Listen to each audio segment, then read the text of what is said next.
Bueno, muy buenas noches, Iván. Muchas gracias por su asistencia a esta segunda web conferencia del curso Gerencia Financiera, que pertenece a la maestría en Gestión Financiera.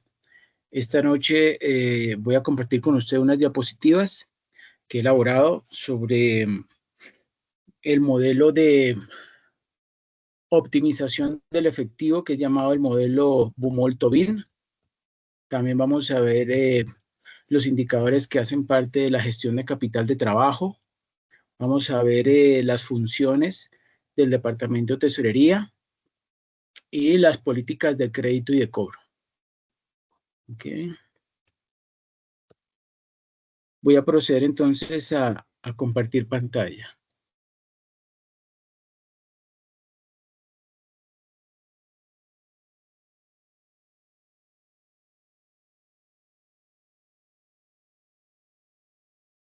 Les ruego por favor que cada vez que entre alguno de los miembros del curso, que por favor se presente, ¿ok? Tan pronto ingrese.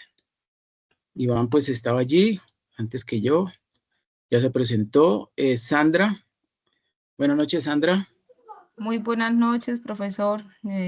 Mucho gusto, Sandra García, de la Maestría en Gestión Financiera. Ok, perfecto, muchas gracias. Bueno, entonces, como le comentaba a Iván, voy a proceder a compartir unas diapositivas que he elaborado para ustedes. Buenas noches, Lady Yurani, ¿cómo me le va?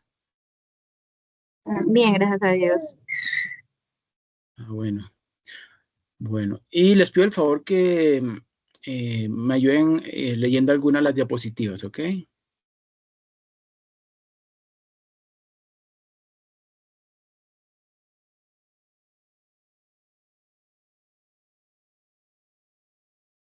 ¿Me confirman si observan allí la portada ampliada?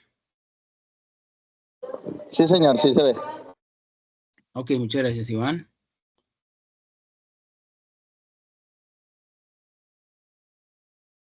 Bueno, entonces vamos a empezar con las definiciones de capital de trabajo y fondo de maniobra. El capital de trabajo es el recurso con el que cuenta la empresa para realizar sus operaciones productivas y que le permite cumplir con su ciclo operativo. Dicho capital de trabajo está conformado por un componente transitorio o temporal y un componente permanente. También se define como el monto del activo circulante que ha sido provisto por los acreedores a largo plazo y por los accionistas, o sea que no ha sido suministrado por los acreedores a corto plazo.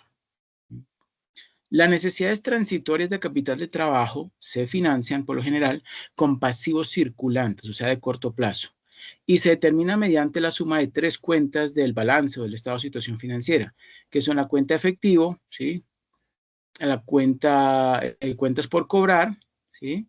Y el inventario. Mientras que las necesidades permanentes, porque hay dos necesidades, las transitorias y las permanentes, las necesidades permanentes se financian con margen de maniobra, ¿sí? O es lo mismo fondo de maniobra, y eso se determina de la siguiente forma. Capitales permanentes, que corresponde a la sumatoria de las cuentas de recursos propios, ¿sí? Más pasivo a largo plazo. ¿Qué son recursos propios? Pues el qué. ¿Qué son los recursos propios en un estado de situación financiera?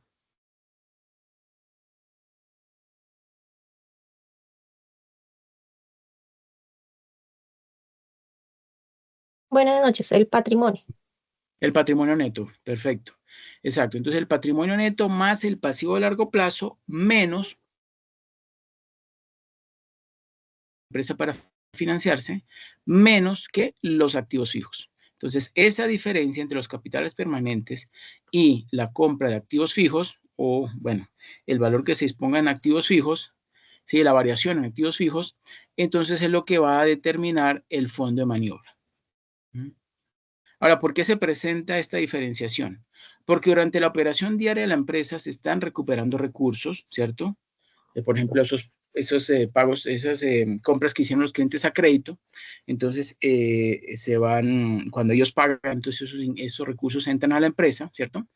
Eso permite cubrir necesidades transitorias o normales, como por ejemplo para pagar la nómina, los seguros, los alquileres, los insumos, el inventario si es una comercializadora, etcétera.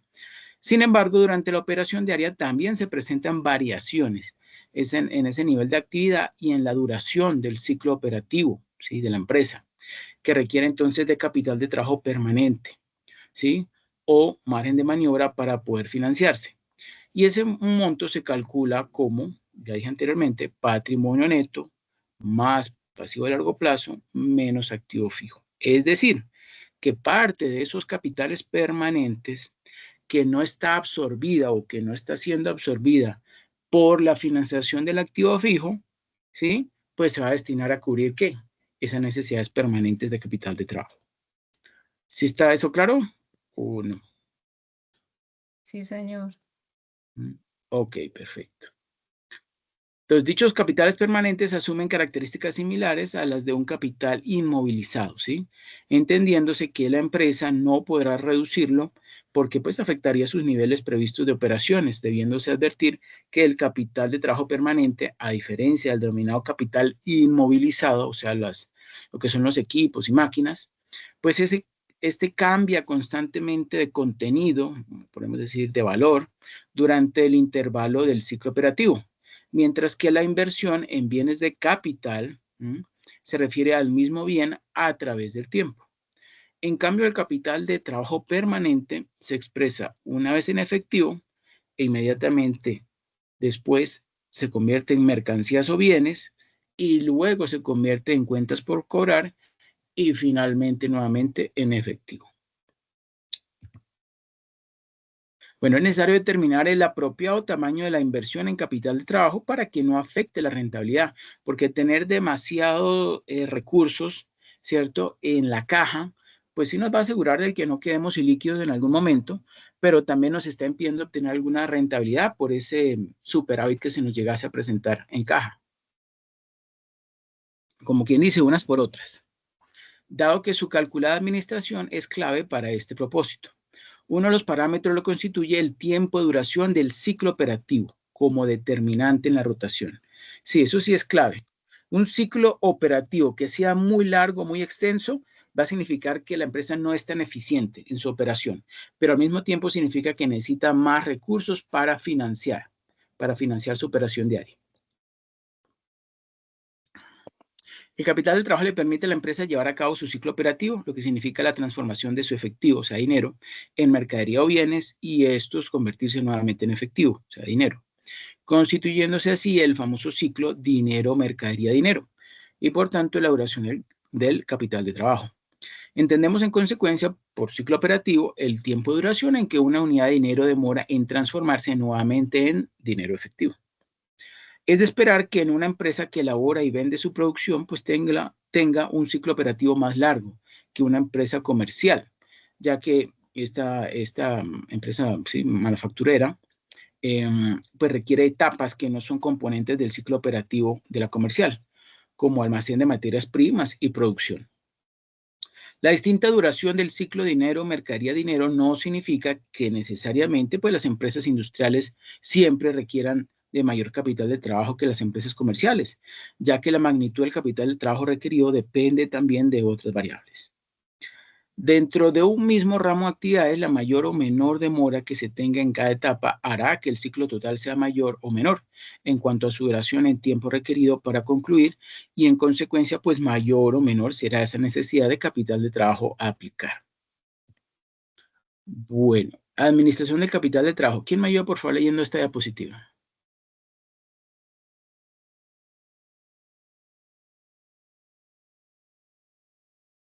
Iván, ¿puede colaborar?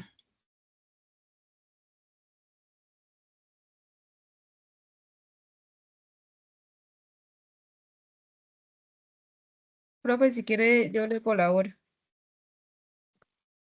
Eh, ¿Quién es? Ah, Sandra Patricia. Ah, ok, sí, entonces ya sí. llegaron más. Están Sandra. Entonces vamos en este orden. Primero Sandra, muchas gracias. Luego Lady, Natalia y Jency y Rosario. Por favor. Sigue, Sandra. Bueno, señor. Administración del capital de trabajo. El capital de trabajo es una medida del grado en el que la empresa está protegida contra los problemas de liquidez. Es muy difícil intentar manejar activamente una diferencia neta entre los activos y los pasivos corrientes en particular cuando esa diferencia cambia de manera continua. Los activos corrientes de una empresa de manufactura típica explican más de la mitad del total de activos, mientras que para las compañías comercializadoras pequeñas, los pasivos corrientes suelen ser la principal fuente de financiamiento externo. Estas empresas no tienen acceso a mercados de capital a largo plazo, como no sea adquirir una hipoteca sobre un bien inmueble. La administración del efectivo, los valores comerciales, las cuentas por cobrar, las obligaciones contraídas y otros medios de financiamiento a corto plazo son responsabilidad directa del director financiero.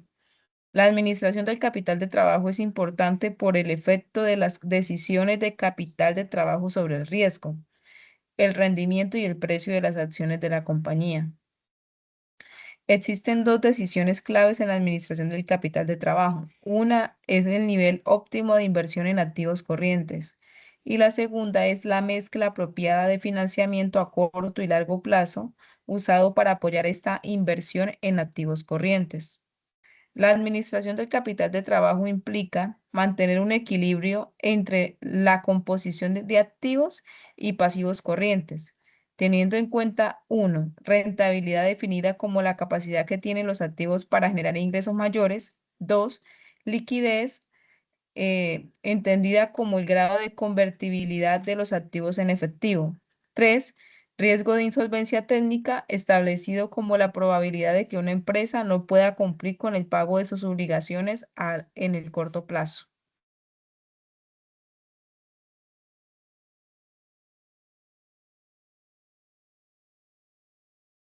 Perfecto, muchas gracias, Sandra. Profe, una inquietud, ya que pues estoy aquí Dígame.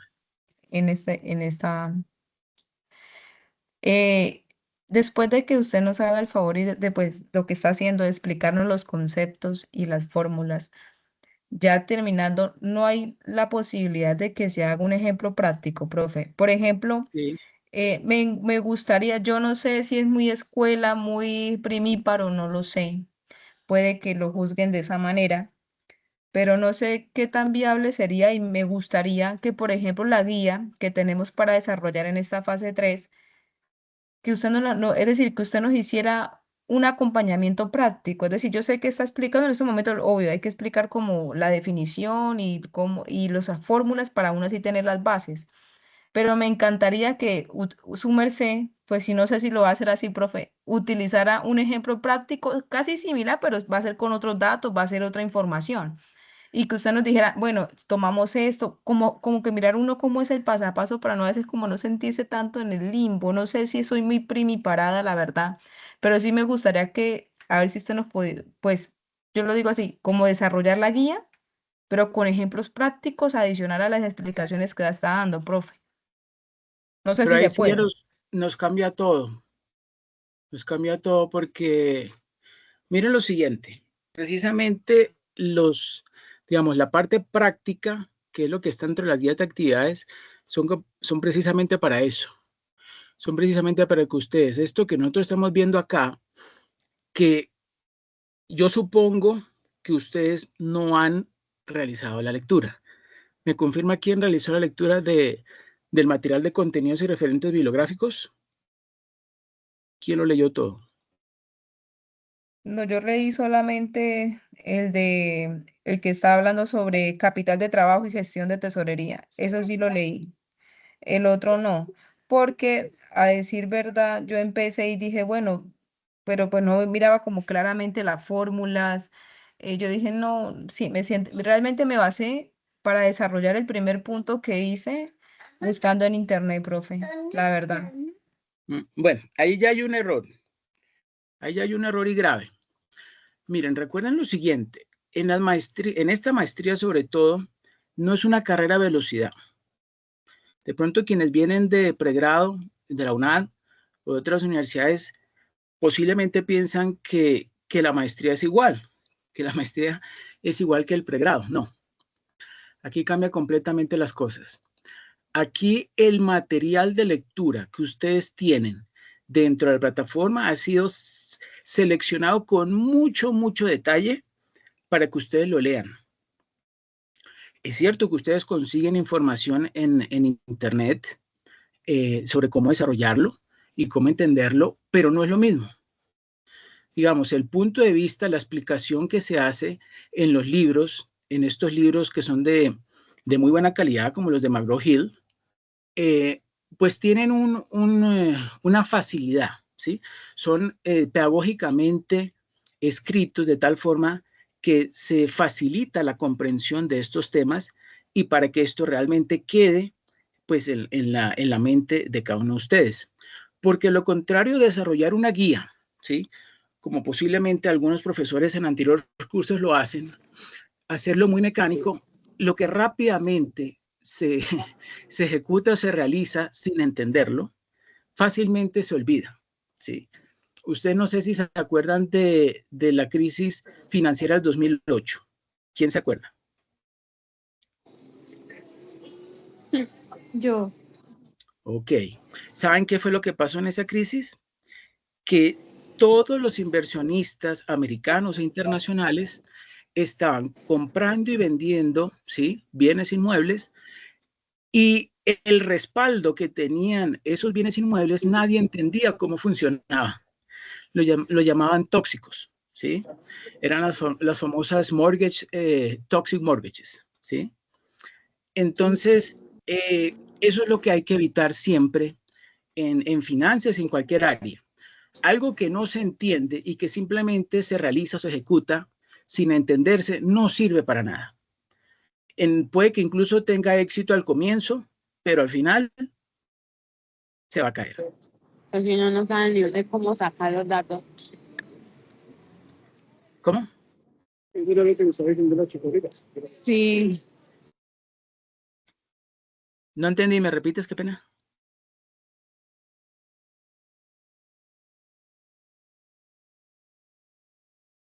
No, sí, profe, realmente pues pues lo que usted está diciendo tal cual, literal, es lo que es, pero a veces no sé entonces si es un problema mío, pero sí me gustaría que, por ejemplo, si se pudiera al final de la explicación que usted nos está dando de las definiciones, como que hacer un pedazo práctico, listo, ya nos Sí. explicó los conceptos, ya nos explicó cómo es la fórmula, entonces Miren lo que ahora vamos a llevémoslo a hacer. la realidad, diría Les yo, voy a ¿no? compartir, oiga lo siguiente, les voy a compartir un archivo en Excel de una empresa y ustedes me lo van a desarrollar y las dudas que tengan, pues inmediatamente las resolvemos. ¿Sí? ¿Les parece?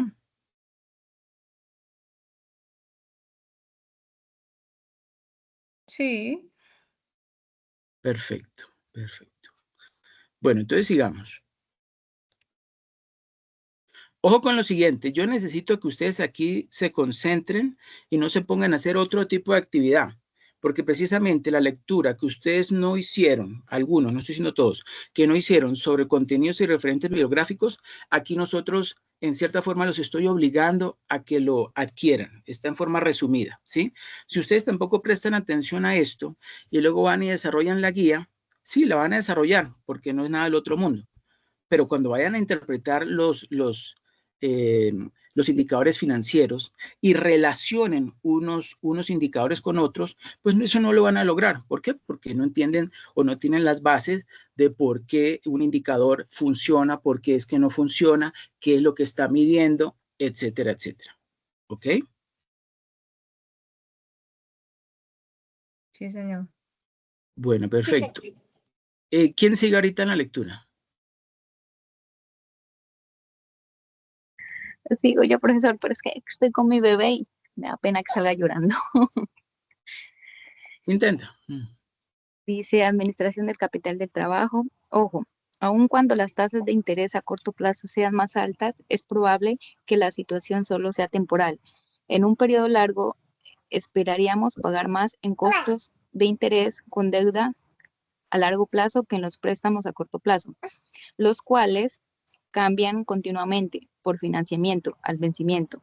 El uso de deuda a corto plazo en vez de deuda a largo plazo es probable que dé como resultado ganancias más altas porque la deuda será pagada durante los periodos en que no se necesita.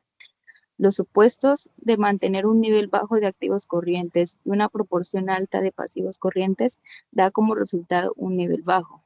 o incluso negativo de fondo maniobra. Sin embargo, compensando la rentabilidad de esta estrategia, tenemos un mayor riesgo para la empresa. Aquí riesgo significa peligro de que la empresa no mantenga suficientes activos corrientes para pagar sus deudas en efectivo y apoyar los niveles apropiados de ventas, es decir, quedarse sin inventario.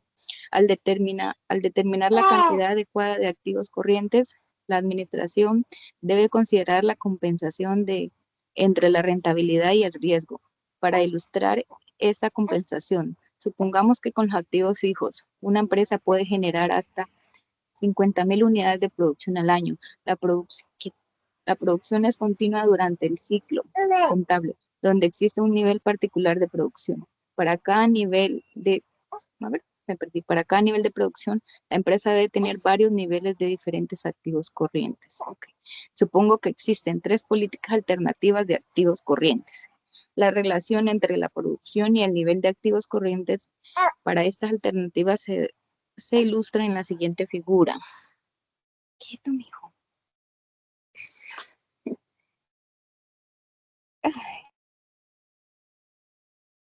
¿Qué dice la figura?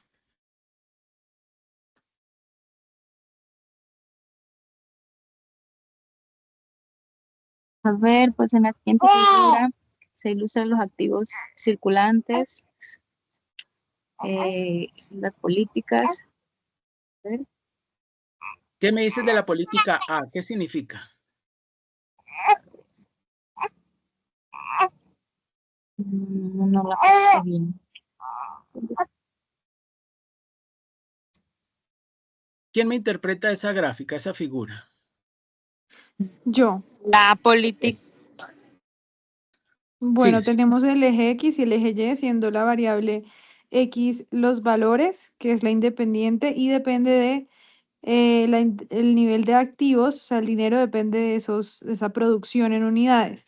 Tenemos 3 curvas según el tipo de política que se establezca y los activos circulantes que se establezcan. A medida que hay más activos circulantes, hay mayor producción y nivel de activo mayor, y inversamente proporcional igualmente. Vamos a suponer que son las mismas cantidades de producción, 25.000, ¿sí? Es la misma cantidad de producción. ¿Cuál es la diferencia entre esa política C, que está más abajo, y esa política A, que está más arriba? Cuando dice nivel de activo, efectivamente nos estamos refiriendo a la cantidad de efectivo en caja, ¿sí? O liquidez, ¿sí?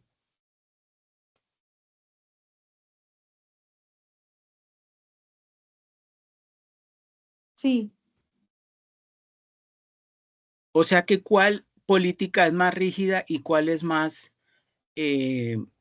conservadora o menos rígida. Diría que la más rígida es la C. Correcto, muy bien. ¿Y por qué? Porque tiene un mayor control del nivel del activo que está Exacto, disponible. correcto. O sea que con la política C, la cantidad de activos corrientes que se mantienen en caja son muy bajitos en comparación con los de la política A.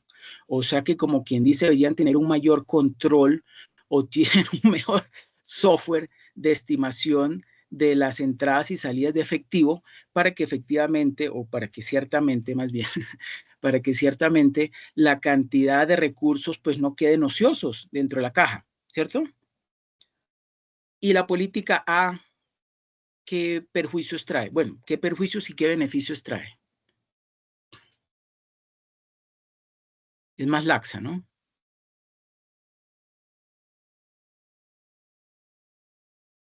De pronto no sé si diría bien. Es decir, que hay cierto nivel de efectivo que está, pues, diciéndolo de manera coloquial, no se están aprovechando como debiera de serse, están como al limbo, que de pronto se podría estar utilizando para invertir o para otras cosas. Entonces hay un dinero en ocio que no Exacto. está, antes está generando como la capacidad, es decir, como, no está generando rendimiento, está ahí. Pero también tiene unos beneficios. ¿Cuáles beneficios hay teniendo una política A respecto a la política C?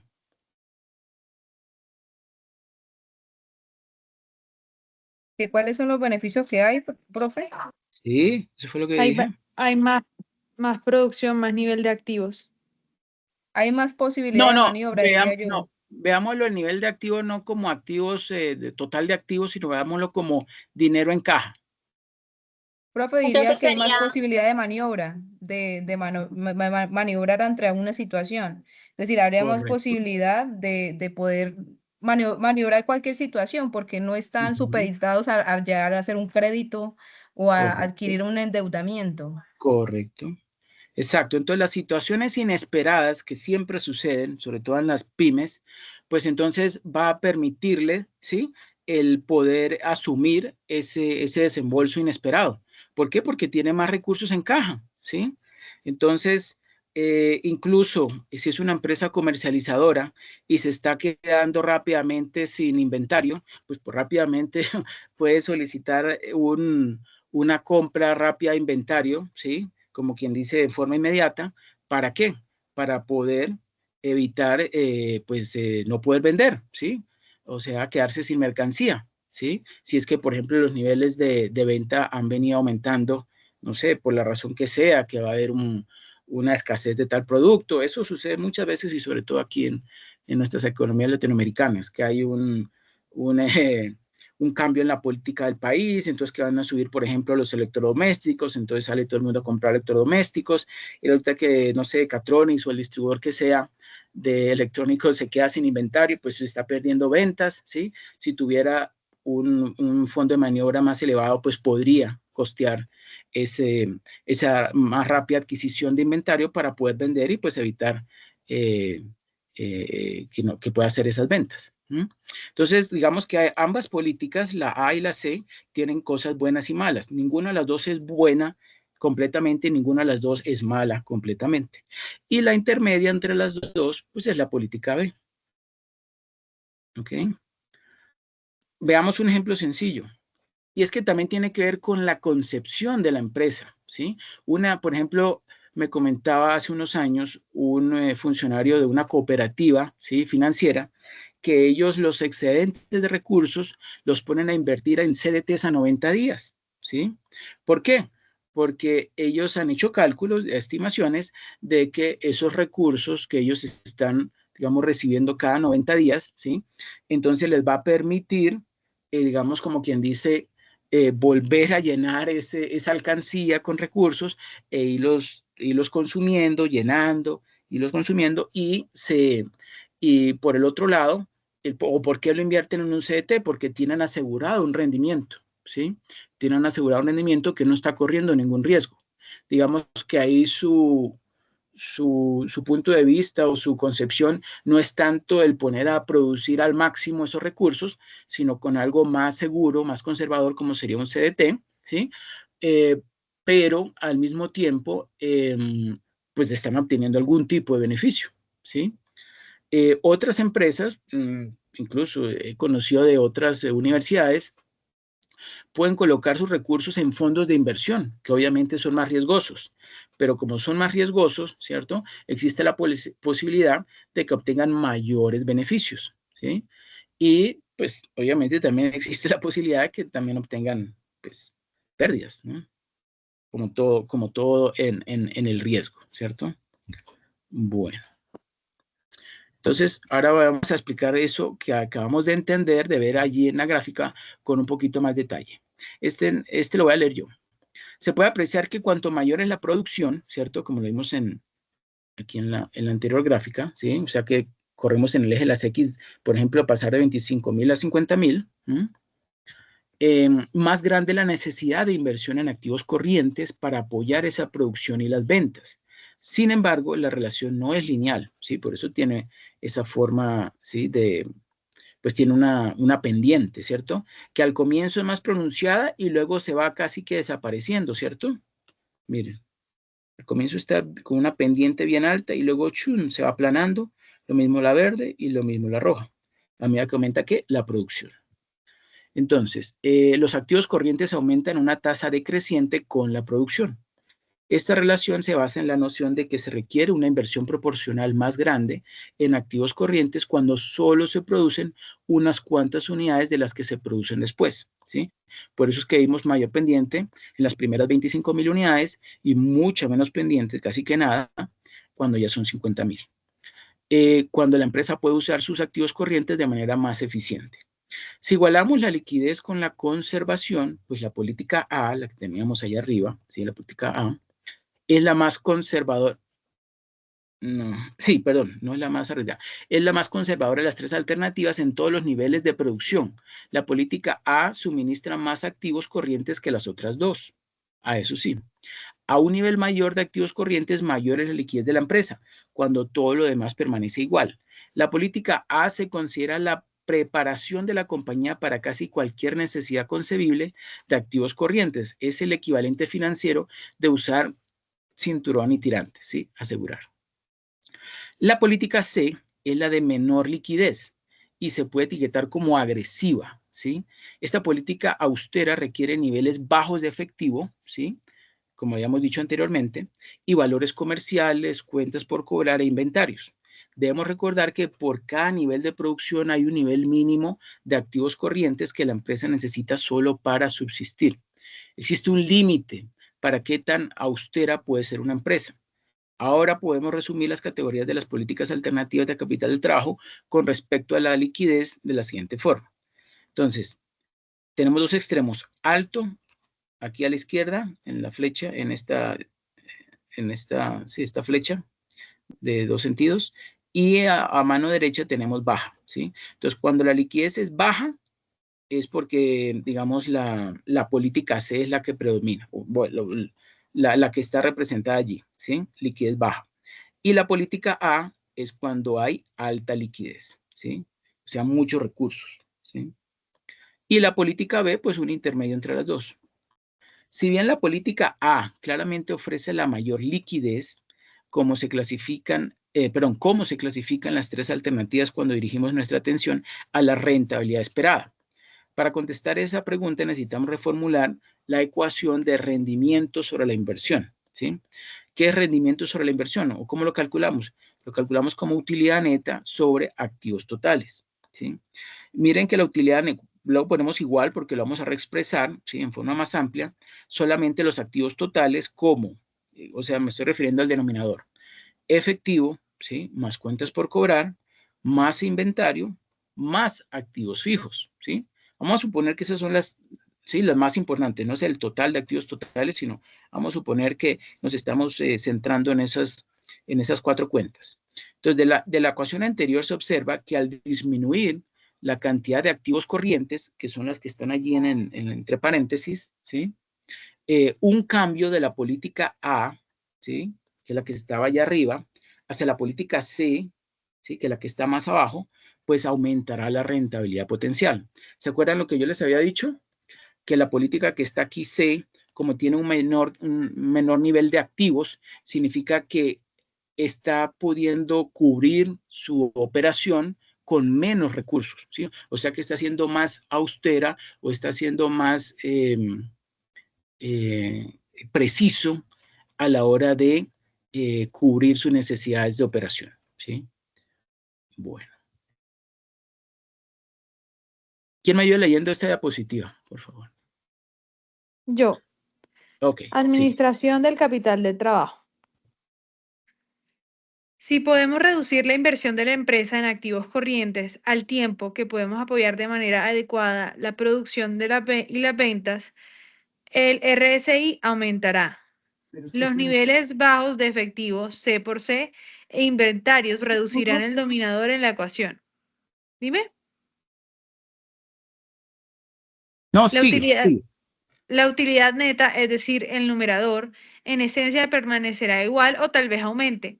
Así, la política C ofrece la rentabilidad potencial más alta según mide el RSI. No obstante, un movimiento de la política A hacia la política C da como resultado otros efectos, además de una mayor rentabilidad. Disminuir el efectivo reduce la capacidad de la empresa de cumplir sus obligaciones financieras conforme se vencen. Disminuir las cuentas por cobrar, adoptando términos de crédito y una política de refuerzo más estricto, puede tener resultado de perder a algunos clientes y ventas. Disminuir el inventario también puede llevar a ventas perdidas por faltantes de productos. Por consiguiente, las políticas de capital de trabajo más agresivas conducen a un mayor riesgo. Es claro que la política C es la política de capital de trabajo más riesgosa. También es una política que otorga más importancia a la rentabilidad que a la liquidez. En resumen, podemos hacer las siguientes generalizaciones. Alto, bajo, liquidez, rentabilidad y riesgo, siendo la política C la de más alta rentabilidad y política C la de más baja liquidez. Es interesante ver que nuestro análisis de las políticas de capital de trabajo acaba de ilustrar los dos principios básicos en finanzas. 1. La rentabilidad y la liquidez varían inversamente una con respecto a la otra. Observe que para nuestras tres políticas alternativas de capital del trabajo, las categorías de liquidez son el opuesto exacto a las de rentabilidad. El aumento en la liquidez en general viene a costa de una reducción en la rentabilidad. La rentabilidad se mueve junto con el riesgo. Esto es, existe una compensación entre el riesgo y el rendimiento. Al buscar una rentabilidad más alta, debemos esperar mayores riesgos. Observe cómo las categorías de rentabilidad y riesgo para nuestras políticas son idénticas. Puede decirse que el riesgo y el rendimiento caminan de la mano. Perfecto, muchas gracias. Entonces, bueno, aquí vemos también como una explicación también un poco más detallada de esa curva, de esa gráfica que vimos anteriormente, simplemente que aquí estamos, digamos, separando la liquidez, o sea, el comportamiento de la liquidez, que es completamente contrario al de rentabilidad, que es igual al de riesgo, ¿cierto? Entonces, una se mueve, por ejemplo, cuando la liquidez es alta, ¿sí? Eso se ve en la política A, porque hay muchos recursos, ¿sí? Mucha liquidez financiera, ¿sí? Y en la política C es completamente al contrario, ¿sí? O sea que siendo alta liquidez con la política A, ¿sí? Pero cuando vemos, eso es cuando vemos liquidez, pero cuando vemos rentabilidad y riesgo, ahí sí la más alta es la política C, en rentabilidad y riesgo, ¿ok? Y lo mismo pues sucede al contrario. La liquidez lo vemos muy baja en la política C, pero para la rentabilidad del riesgo lo vemos muy bajo, es en la política A. ¿Ok? Vuelvo aquí a la gráfica para que lo recordemos. ¿Okay?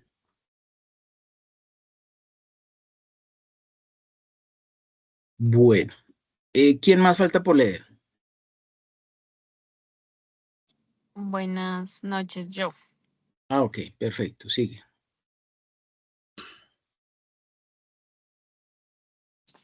Departamento de Tesorería. El Departamento de Tesorería es responsable de la liquidez de una empresa. La tesorería proporciona a las empresas de cualquier sector y ámbito geográfico la eficiencia necesaria y las claves en la estrategia de estabilidad y crecimiento de cualquier negocio. Aporta visibilidad de liquidez, control y optimización de los flujos de efectivo, control de los riesgos financieros y seguridad en la ejecución, los procesos de pago y cobro. El tesorero debe monitorear los flujos de efectivo actuales y proyectados y las necesidades especiales de financiamiento y usar esta información para invertir correctamente los fondos excedentes, así como estar preparado para préstamos adicionales o aumentos de capital. El Departamento de Tesorería también debe salvaguardar los activos existentes, lo que exige la inversión prudente de fondos, al tiempo que protege contra pérdidas excesivas en las tasas de intereses y las posiciones en divisas. El tesorero debe monitorear los procesos internos y las decisiones que causan cambios en el capital de trabajo y la rentabilidad, al mismo tiempo que mantiene relaciones clave con inversionistas y prestamistas. La responsabilidad del tesorero involucra en las siguientes áreas. Previsión de caja. El personal de contabilidad generalmente maneja la recepción y el desembolso de efectivo, pero el personal de tesorería necesita compilar esta información de todas las subsidiarias en pronósticos de efectivo a corto y largo plazo.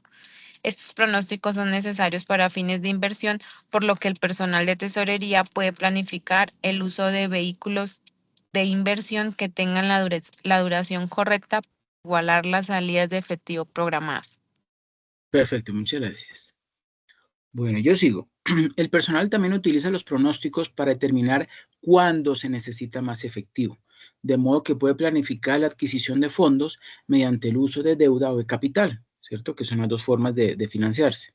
La previsión de efectivo también es necesaria para determinar el nivel de moneda, ¿sí? De recursos, que utiliza el personal de tesorería para planificar sus operaciones de cobertura.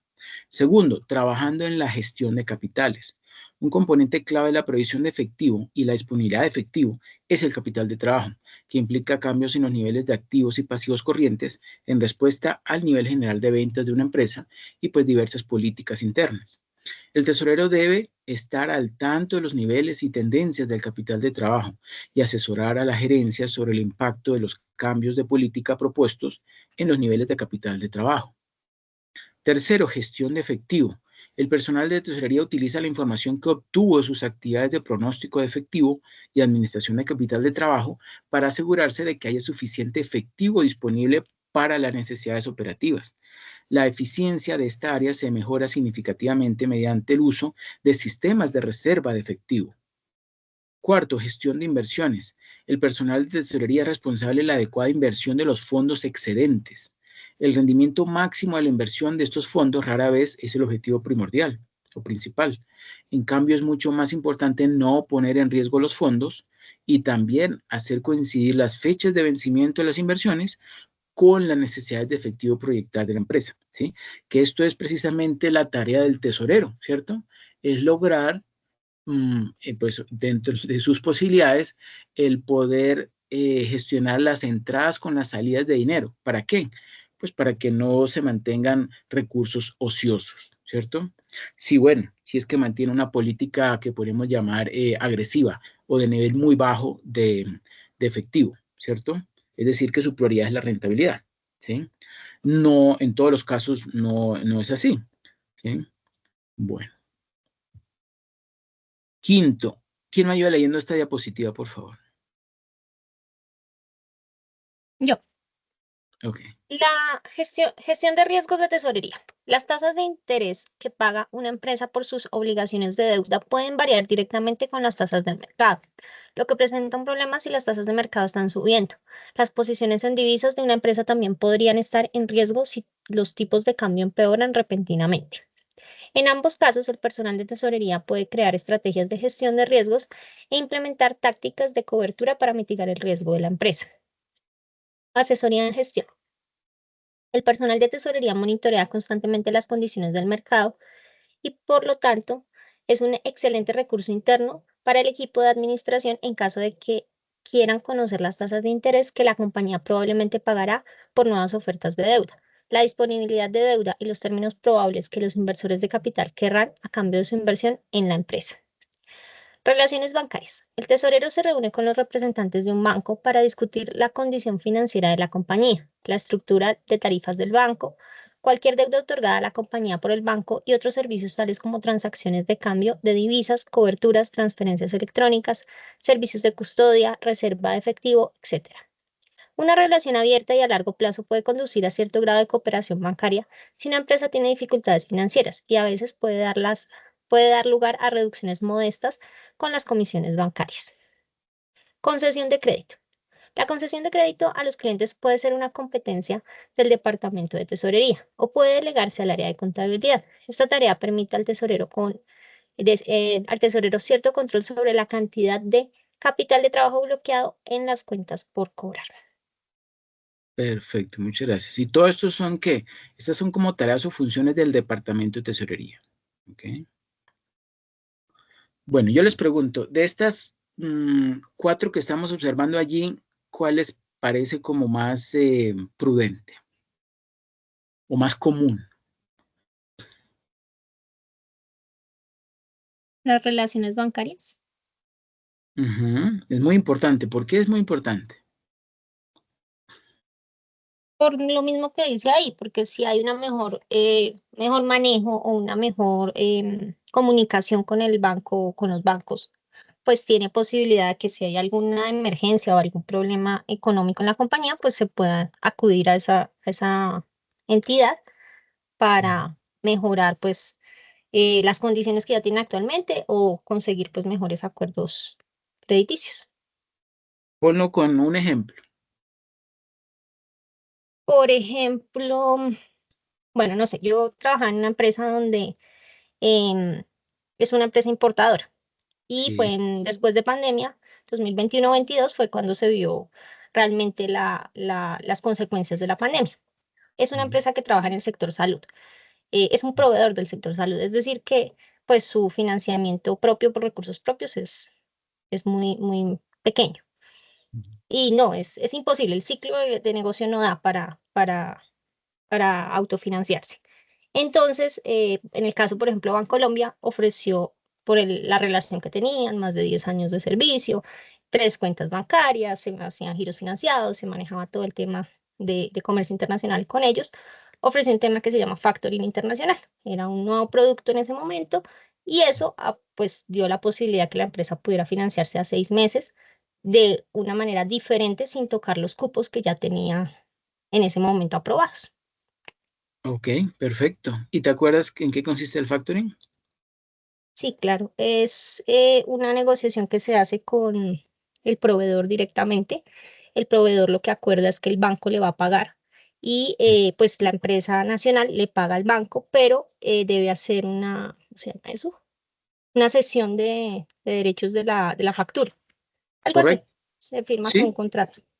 efectivamente. Entonces, estas cuentas por cobrar que tiene la empresa de salud, prestadora de servicios de salud, ¿cierto? Entonces, Sí, esos derechos se los cede al banco, ¿sí? sí, Para que él obviamente cobre esos recursos, pero obviamente uno dice, bueno, pero ¿qué ganancia obtiene el banco? Pues que simplemente, si por ejemplo la sumatoria de esas cuentas por cobrar suma, vamos a poner un ejemplo, 6.000 millones, pues la empresa puede vendérsela al banco por 4.000 millones, ¿cierto? Pero se asegura de contar con esos recursos para poder, pues, cubrir su operación, ¿cierto? sí. Y ese otro 2.000 sería algo así como la potencial ganancia que podría obtener el banco, ¿sí? Por cobrarle a todos esos clientes de la empresa de salud. Pero bueno, Señor. todos sabemos que seguramente habrán algunos otros que no van a pagar, que no pueden pagar. Bueno, pero pues ellos tienen más experiencia, ¿no? Y manejan muy Sí, bien la cuestión de la normatividad, ¿sí? Los abogados y todo ese proceso. Bueno, sí, tienen más experiencia en ese campo, correcto. sí. Bueno, muchas gracias por ese ejemplo, muy acertado. Vale. Bueno, ¿alguien más que no haya leído para que me ayude leyendo esta diapositiva?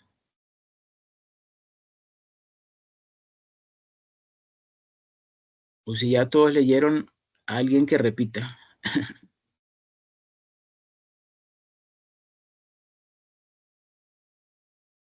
A ver. Natalia, por favor. Sí, señor, yo. Bueno, Sí. O Rosario, Rosario. no, pues yo la leo. Otras actividades. El mantenimiento de todo tipo de seguros por cuenta de la empresa. Esta tarea puede encomendarse al personal de tesorería sobre la base de que ya maneja una cantidad considerable de gestión de riesgos a través de sus actividades de cobertura, por lo que esto representa una mayor centralización de las actividades de gestión de riesgos. Controles de tesorería.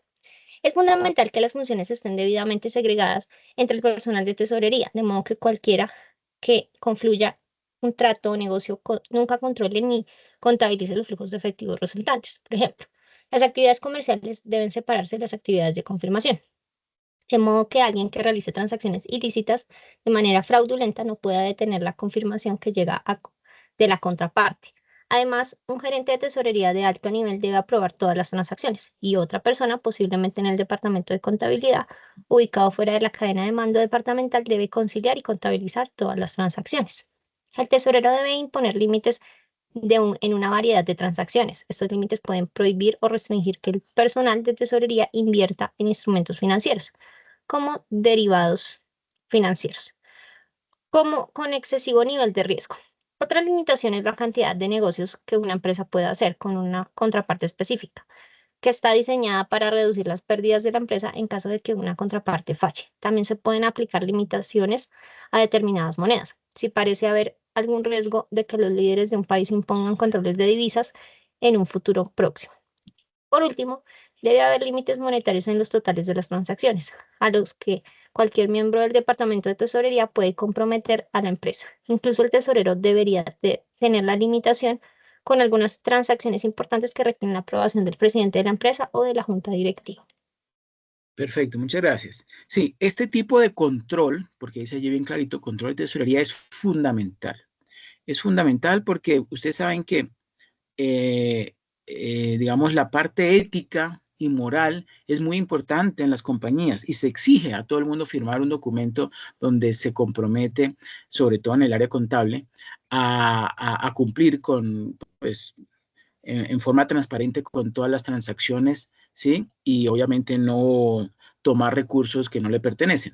Pero, ojo, pero puede suceder y sucede en muchas empresas que este tipo digamos, de transacción que todo el tiempo, que con mucha continuidad se están dando en la empresa, puede ser aprovechado por estas personas que no cumplen con su ¿sí? Con su obligación de ética y de moral, y pueden entonces, por ejemplo, si ven que están próximos a salir de la empresa, porque, no sé, diferentes motivos, entonces ellos pueden de pronto aprovechar y decir, bueno, me voy a ir de la empresa, pero me voy a quedar con alguito, ¿sí?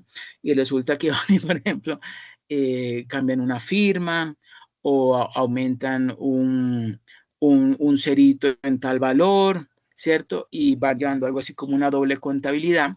Y pues todo eso, ¿quién se encarga de revisar las transacciones en una empresa? ¿Qué área? Contabilidad.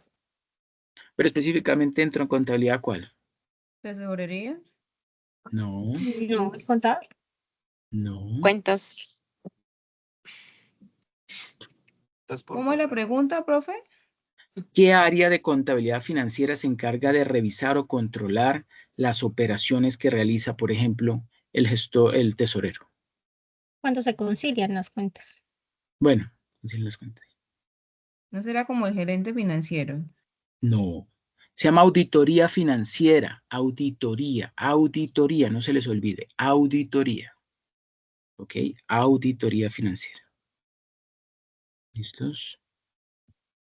Bueno, sigamos. ¿Quién me ayuda leyendo, por favor, esta diapositiva?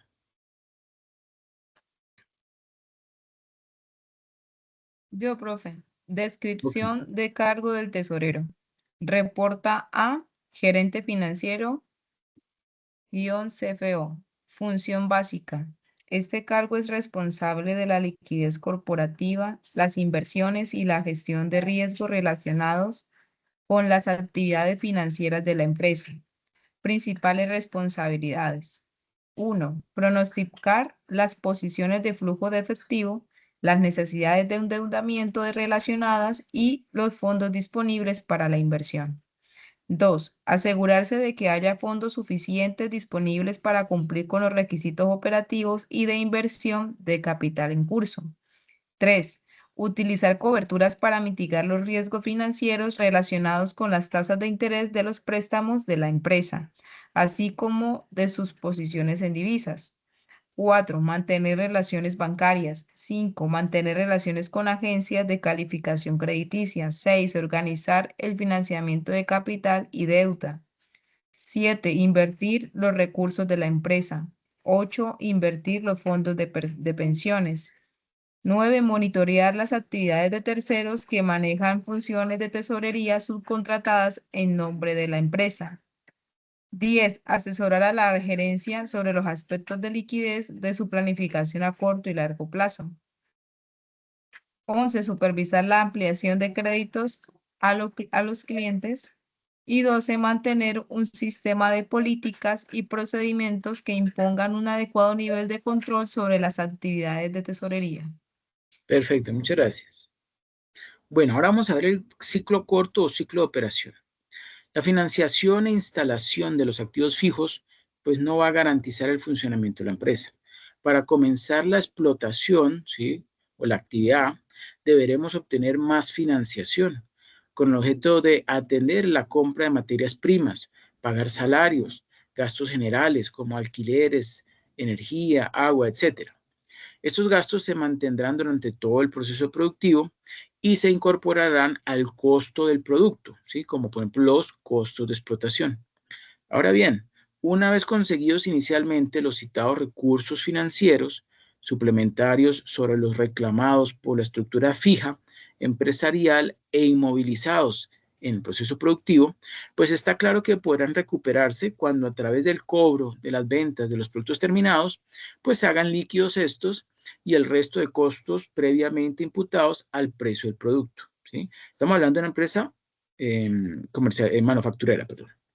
El anterior proceso de inmovilización de cierto dinero en mercancías para luego ser transformadas estas últimas en productos terminados y su posterior venta y cobro en efectivo para recuperar otra vez la disponibilidad financiera original es repetitivo en la empresa y recibe el nombre de ciclo del ejercicio. También recibe el nombre de ciclo corto o ciclo operativo o ciclo dinero-mercancía-dinero.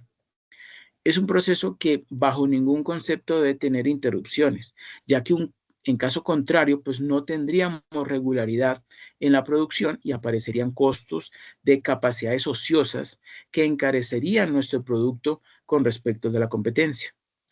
El almacén final o al final del proceso productivo, o sea, el de productos terminados, sirve de regulador de la producción para su adecuación al ritmo de ventas. Asimismo, el almacén del principio del proceso productivo, o sea, el de materias primas, sirve de regulación con respecto a los proveedores de esta materia. Estos almacenes ayudan a no interrumpir la producción y, por tanto, el ciclo corto o ciclo operativo.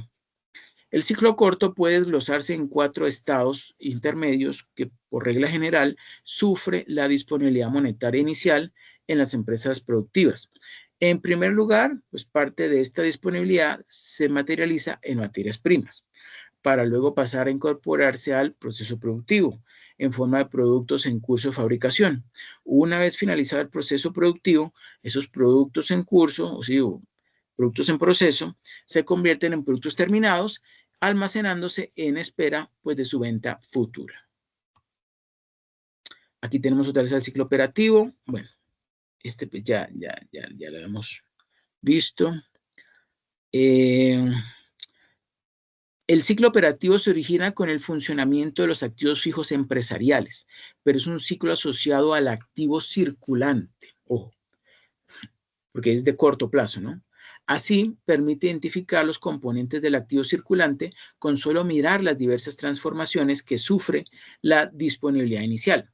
Estos componentes del circulante serían la tesorería de seguridad, sí, la tesorería, los stocks de materias primas, stocks de productos en curso de fabricación, productos en proceso, stocks de productos terminados y cuentas por cobrar a clientes. Entonces, es un ciclo repetitivo, ¿cierto?, cuya duración bajo determinadas condiciones se mantiene constante y es un ciclo a corto plazo. La denominación a corto no es tanto porque su duración pueda ser pequeña, ¿sí? En determinadas empresas supera con creces el año, ¿sí? Por ejemplo, en la industria naval. Imagínense cuánto se demoran a hacer un transatlántico, por decir algo, ¿sí? Sino para distinguirlo de otro ciclo empresarial a más largo plazo. Periodo medio o periodo de maduración de la empresa. Es el tiempo que tarda la unidad monetaria invertida en el ciclo del ejercicio en recorrerlo y hacerse otra vez líquida. Es decir, es el tiempo que tarda en madurar el dinero invertido en el ciclo del ejercicio, ¿sí?, o en el ciclo de operación. Ante una situación económica estable, así como no sufrir cambios en la estructura empresarial a corto plazo, entendiendo por tal el mantenimiento a corto plazo, tanto el proceso productivo como de las políticas que lo conforman, o sea, una política de almacenes, política con clientes y política con proveedores, pues la duración del ciclo de ejercicio se mantendrá también constante. Es decir, el periodo medio, ¿sí? O medio promedio, pues será constante. La cuantificación de este periodo para una empresa determinada puede realizarse por diversos métodos y algunos de estos pues los dan resultados óptimos. Ahí tenemos un ejemplo. El ciclo operativo transcurre, bueno, y un poquito de teoría. El ciclo operativo transcurre entre la recepción de las materias primas, su transformación y venta, y el cobro a los clientes por las ventas de producto terminado. Para obtenerlo se suman dos razones de actividad. La rotación de inventario en número de días, ¿sí? O días de inventario, más los días de cuentas por cobrar o rotación de cuentas por cobrar en días, ¿sí? El resultado es la razón, periodo de conversión de inventarios, ¿sí? Ejemplo, una empresa comercial presenta una rotación de inventarios o días de inventario, 72 días, y unos días de cuentas por cobrar o rotación de cuentas por cobrar de 60 días. Determine cuál es el ciclo operativo. Pues el ciclo operativo es la suma de esos dos indicadores, días de inventario y días de cuentas por cobrar. 72 más 60, pues me da 132 días. Ese sería el ciclo operativo, digamos que dado por la operación de la empresa. Pero, ¿qué sucede ahora? ¿Sí? Que también podemos calcular el ciclo operativo neto, o también denominado ciclo del efectivo, que es realmente el efectivo, ¿sí? ¿Por qué realmente el efectivo? Porque es el periodo que transcurre entre la fecha de pago de las materias primas y ya el cobro a los clientes, ¿sí? Para obtenerlo se resta de este ciclo operativo, ¿sí? ¿Qué? Ese crédito o esos días de otorgamiento de plazo de pago de mis proveedores. ¿Ok? Entonces, ¿cómo lo calculamos? Dice allí, ejemplo, el ciclo operativo que ya hemos calculado anteriormente, que era de 132 días, ¿sí? Le restamos la rotación de proveedores o de cuentas por pagar a proveedores o días de cuentas por pagar a proveedores, que en este caso son 40 días, y si a 142, ¿sí? Que es lo que inicialmente necesitábamos de recursos para poder cubrir la operación de la empresa, 132 días, le quitamos y le restamos 40 días, que es ese periodo de tiempo en que hemos recibido insumos de nuestros proveedores, pero que no les hemos efectivamente desembolsado esos recursos, ¿sí? Entonces, si a 132 le restamos 40, nos da 92 días. O sea que la cantidad de dinero que realmente necesita la empresa para poder operar es el equivalente a 92 días. ¿Ok? ¿Sí está claro eso? Sí. Sí, señor. Perfecto. Bueno, ahorita, bueno, vamos con los numeritos. Un poquito más profundo. Entonces, la razón de rotación de inventario se define desde una perspectiva de compra o desde una perspectiva de venta, ¿sí? Rotación de inventario. La perspectiva de compra se refleja del siguiente modo. Entonces, rotación de inventario en número de veces al año va a ser igual al costo de los bienes vendidos dividido entre inventario promedio al costo, ¿sí? Y si queremos calcular la rotación de inventario en número de días, o que también llamamos días de inventario, lo calculamos como 365 dividido entre ese anterior indicador que era rotación de inventario en número de veces al año, ¿sí? Es una forma de calcularlo. Ejemplo, dado un inventario que rota 9 veces al año, ¿sí? Vamos a suponer que este primer indicador de rotación número de veces al año es de 9, ¿sí? ¿Qué significa que rota 9 veces al año? ¿Quién me dice? ¿Cada cuántas semanas se está rotando el inventario? Si es 9 veces al año.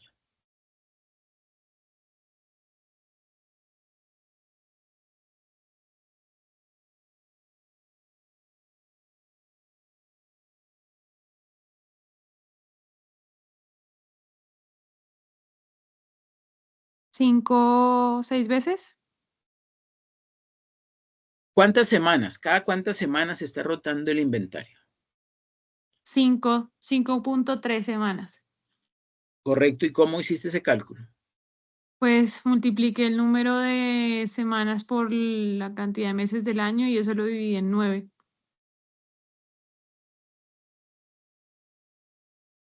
¿Cuántas semanas hay en un año? 12 por 4, 48. 48, muy bien. ¿Y 48 entre 9? 5,3. Correcto, es correcto. Muy bien. Entonces, exactamente. Y si eso lo convirtiéramos en días, ¿cuánto daría?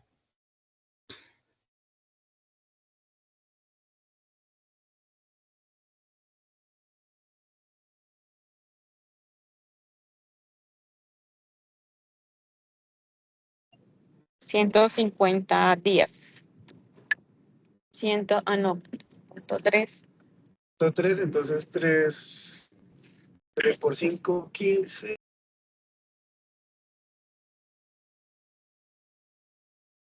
Sí, no, aproximadamente está bien. Hay 50 días.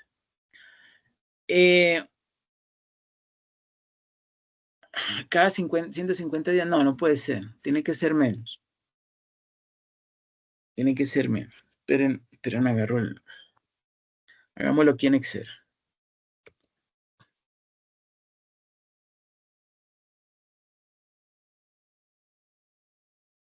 Esperen, abro Excel y lo hacemos en Excel.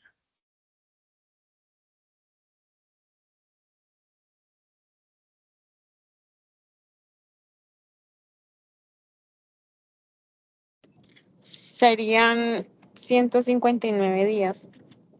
No, tiene que ser menos. Tiene que ser menos. Porque si fuera cada mes, sería 12 veces al año, ¿cierto? O sea, cada 4 semanas. ¿Sabe qué es lo que pasa? Que no son, no es 30 por 5, es 7 por 5. Ese es el errorcillo. ¿Sí? Entonces, 360, ¿sí? Perdón, 360 no. 48 semanas dividido entre 9 me da 5,33. Esperen, les comparto pantalla.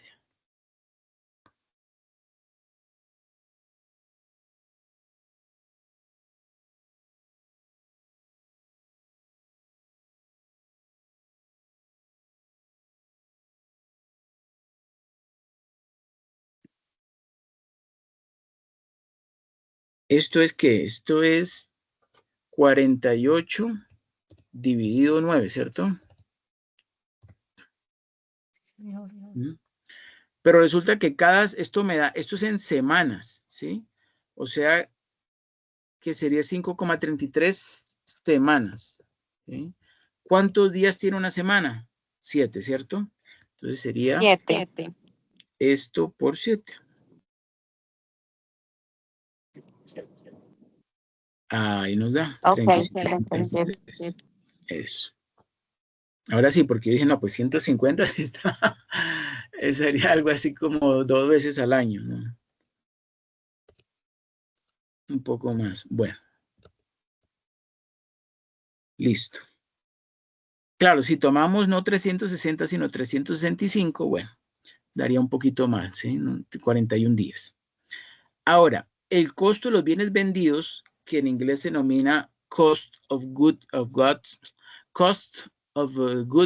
sell, ¿sí? Costo de bienes vendidos, incluye los costos de compra de las materias primas sumados a los costos de fabricación si ha habido una transformación previa a la venta del producto final en un determinado periodo de tiempo. Ese costo no incluye los costos de venta, como publicidad, ni costos administrativos generales, como recursos humanos, ¿sí? Eso es el cost of goods sold, ¿sí? Costo de los bienes vendidos. El inventario promedio al costo, ¿sí? que como su nombre lo dice es un promedio de ese costo del inventario, sigue la misma definición de costo que la utilizaba para el anterior concepto de cost of goods sold, ¿sí? Pero se aplica a todo el stock que actualmente almacena la empresa, ya sea disponible o pedido. Este costo no incluye los costos de almacenamiento de inventario. ¿Okay? Entonces, ya vimos entonces la perspectiva de compra. Ahora veamos la perspectiva de venta. ¿Sí? ¿Cómo es la perspectiva de venta? Entonces, la rotación de inventario en número de veces al año, vamos a calcular como ventas netas dividido entre inventario promedio a precio de venta. ¿Mm? Y la rotación de inventario en número de días o días de inventario, lo vamos a calcular como 365, ¿sí? Dividido entre rotación de inventario en número de veces al año. Ejemplo, entonces dadas unas ventas de 180 millones y un inventario promedio de 20 millones, ¿cada cuánto rota el inventario en días? Entonces, agarramos 365 y lo dividimos entre ¿qué? Entre la rotación de inventario del número de veces al año. ¿Que cómo lo hemos calculado? ¿Cuántas son las ventas netas? 180 millones. Ahí puse el 180. Y eso dividido entre el inventario promedio a precio de venta, que son 20 millones. Y 180 entre 20, pues nos da 9. Entonces, 365 dividido entre 9, al igual que en el anterior ejemplo, pues nos da 41 días. ¿Ok? Entonces, las ventas netas representan los ingresos generados por las unidades vendidas durante un periodo determinado de tiempo, sin incluir impuestos como IVA, ni reembolsos o descuentos temporales. El inventario promedio a precio de venta sigue la misma métrica de valoración que la utilizada para las ventas netas, pero se aplica a todo el stock que actualmente almacena la empresa, ¿sí? Como en el caso anterior. ¿Sí? Bueno.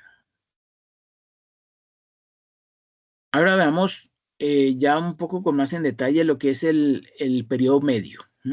Vamos a utilizar un método muy aproximado, pero que requiere muy poca información, siendo suficiente esta aproximación ante el objetivo propuesto de dimensionar a priori las estructuras económicas y financieras de una futura empresa. Entonces, ahí lo llamamos método de Fernández-Pirla, consistente en dividir el periodo medio en 4 subperiodos y cuantificar estos. Entonces, el periodo medio puede descomponerse en subperiodos de ¿qué? Subperiodo de materia prima en almacén, subperiodo de producto en proceso de fabricación, subperiodo medio de producto terminado en almacén y subperiodo medio de clientes, ¿sí? Que como vimos anteriormente en el anterior ejercicio, pues se parece mucho, ¿no? Entonces, materia prima, producto en proceso, producto terminado y clientes. Entonces, las cuantías de cada uno de ellos puede estimarse a través del número medio de rotaciones que ocurren en cada subperiodo. Así, para el almacén de materias primas, conociendo el consumo de materias primas al año, ¿sí? MP, y el stock medio de materias primas en ese almacén, que será el stock MP, podemos determinar el número medio de rotaciones anuales del almacén mediante el cociente de MP entre stock MP. A continuación, una simple regla de 3 pues determina o me permite calcular la duración del SPM, ¿sí? De materia prima, o el superior medio de clientes, ¿sí? SMMP. No, perdón, qué pena. Es que lo puse en amarillo, pero es en naranja. El superior medio de materias primas en almacén, ¿sí? SPMP. Entonces, ahí dice lo siguiente. Si en 365 días, ¿sí?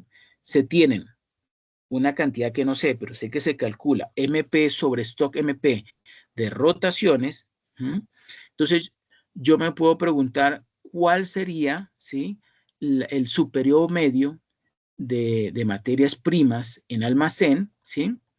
O más bien, si en 365 días se tienen tal cantidad MP sobre ST, stock MP de rotaciones, ¿sí? Y resulta que una rotación, ¿sí? Durará, o más bien, un SMPM, o sea, es un periodo medio de materias primas en almacén, durará una rotación. Yo puedo simplemente hallar o despejar, ¿sí? que en este caso la X sería SPMMP, o sea, el superior medio de materias primas en almacén, que será igual al 365, ¿sí? Recuerden la regla de 3, ¿no? 365 por 1, por una rotación, dividido entre esta fórmula, porque no sé el valor de rotaciones o el número de rotaciones, que sería MP sobre stock MP, ¿sí? Y bueno, haciendo entonces digamos, despejando la variable SPMMP, ¿sí? Que miren que aquí está dividiendo, y aquí está el otro lado del igual, pues yo ¿qué puedo hacer? Puedo hacer lo que se llama la doble C. ¿Se acuerdan ustedes en álgebra, la doble C? Cuando habían dos divisiones, que entonces se multiplicaban el numerador de esa primera división que está en el numerador, se multiplica por el denominador que está en la división del denominador y sería como una C larga, ¿sí? Una C más larga dividido entre la C más cortita. La orejita. Exacto, el famoso orejita, correcto. Entonces, haciendo esa multiplicación, ¿sí? Y obviamente dejando allí o despejando el SPMP, encontramos que es igual a 365 por stock MP dividido MP, ¿sí? Entonces, sumando las duraciones de los 4 subperiodos, tendremos la duración del periodo medio de la empresa. Porque miren que 365 obviamente son los días al año, ¿sí? Y si esto yo lo multiplico por, aquí puedo quitar el paréntesis porque igual estos dos están siendo multiplicados. 365 yo lo divido entre stock MP entre MP, ¿sí? Que es exactamente ¿qué? Es el inverso, ¿sí? Es el inverso de esto que está acá, ¿sí? El inverso de esto, porque aquí está MP sobre stock MP, y aquí tengo stock MP sobre MP, ¿sí? Entonces, el inverso de materia prima sobre stock de materia prima, ¿sí? El inverso multiplicado por 365 me va a dar el superior medio de materia prima en almacén. ¿Ok? Bueno, aquí tenemos un ejemplo de ciclo operativo y periodo medio. Pero bueno, no, ahí no tenemos números. Bueno, pasemos a... Bueno, esta es otra forma de entender las necesidades de activos circulantes. Esta también es otra forma. Bueno, veamos esta. Veamos reducción de la financiación permanente, el capital circulante y el fondo de maniobra. Se plantean las posibilidades de disminuir la cuantía de recursos fijos que nos está reclamando la empresa. Para ello nos fijaremos en el principio y el final del periodo medio. Durante la explicación realizada hemos supuesto que la compra y el pago de la materia prima coinciden en el tiempo, lo cual no suele ser cierto. Los proveedores de materia prima aceptan generalmente realizar el suministro y con posterioridad pues cobran. De forma parecida ocurre con la mano de obra, que suele cobrar después de trabajar un mes y con los gastos generales. Aparecen así unos pasivos a corto plazo, los llamados créditos de provisión, como fuente financiera normalmente sin costo y a corto plazo, que ayudan a financiar al ciclo corto. Su efecto en el balance o en el estado de situación financiera reside en disminuir la necesidad de recursos financieros a largo plazo, tal como muestra esta figura que tenemos allí en la parte, que es la figura 5, esta que tenemos acá, sin afectar la necesidad de activos circulantes. Vamos a entender esta imagen, esta figura. ¿Qué está diciendo? Está diciendo que hay esta parte de la izquierda es el activo, ¿cierto? Como en un balance. Tenemos esta parte gris, que es el activo fijo, y tenemos en color blanco digamos, una parte blanca completamente y un capital circulante, ¿sí? Resulta que podríamos decir, ese capital circulante más otra cantidad de recursos van a sumar o van a corresponder a las necesidades de activos circulantes, ¿sí? O sea, ese fondo de maniobra, ¿sí? Necesidades de activos circulantes es lo mismo que fondo de maniobra, ¿sí? Necesitamos más fondo de maniobra porque miren que aquí hay una parte en blanco, ¿sí? Todavía no sabemos, pero muy posiblemente, muy seguramente vamos a necesitar de recursos de terceros, ¿sí? Para poder, pues, cubrir esa operación de la empresa. Y a mano derecha, ¿qué tenemos? Pues las formas de financiamiento, ¿cierto? Tenemos en color blanco o en fondo blanco los pasivos a corto plazo y en gris tenemos una partecita que hace parte, que se denomina fondo de rotación, ¿sí? Y esa sumatoria del fondo de rotación más otro, digamos, monto, dinero también importante o fuente de financiamiento importante, esa sumatoria de esos dos va a corresponder a la necesidad de pasivo fijo, ¿sí? ¿Se acuerdan que yo les había comentado que también podemos calcular el fondo de maniobra como la diferencia entre recursos permanentes menos el activo fijo?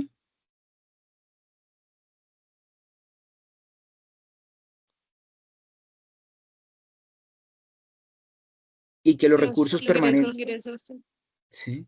Y que los recursos permanentes son el patrimonio neto más el pasivo a largo plazo, ¿cierto? ¿Se acuerdan? Sí, sí. Ok.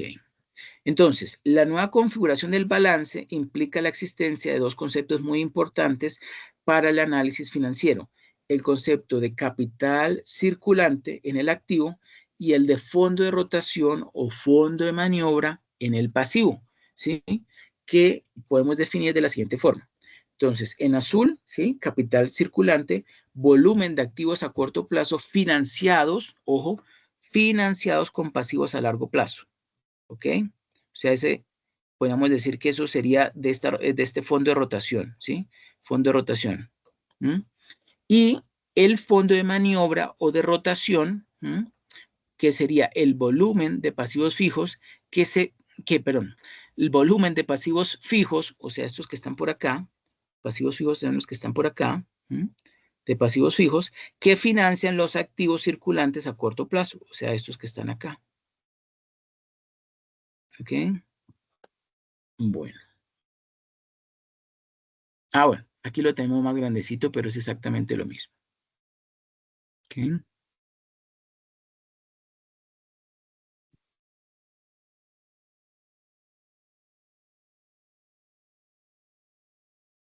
Vamos ahora a pasar al tema de administración del efectivo.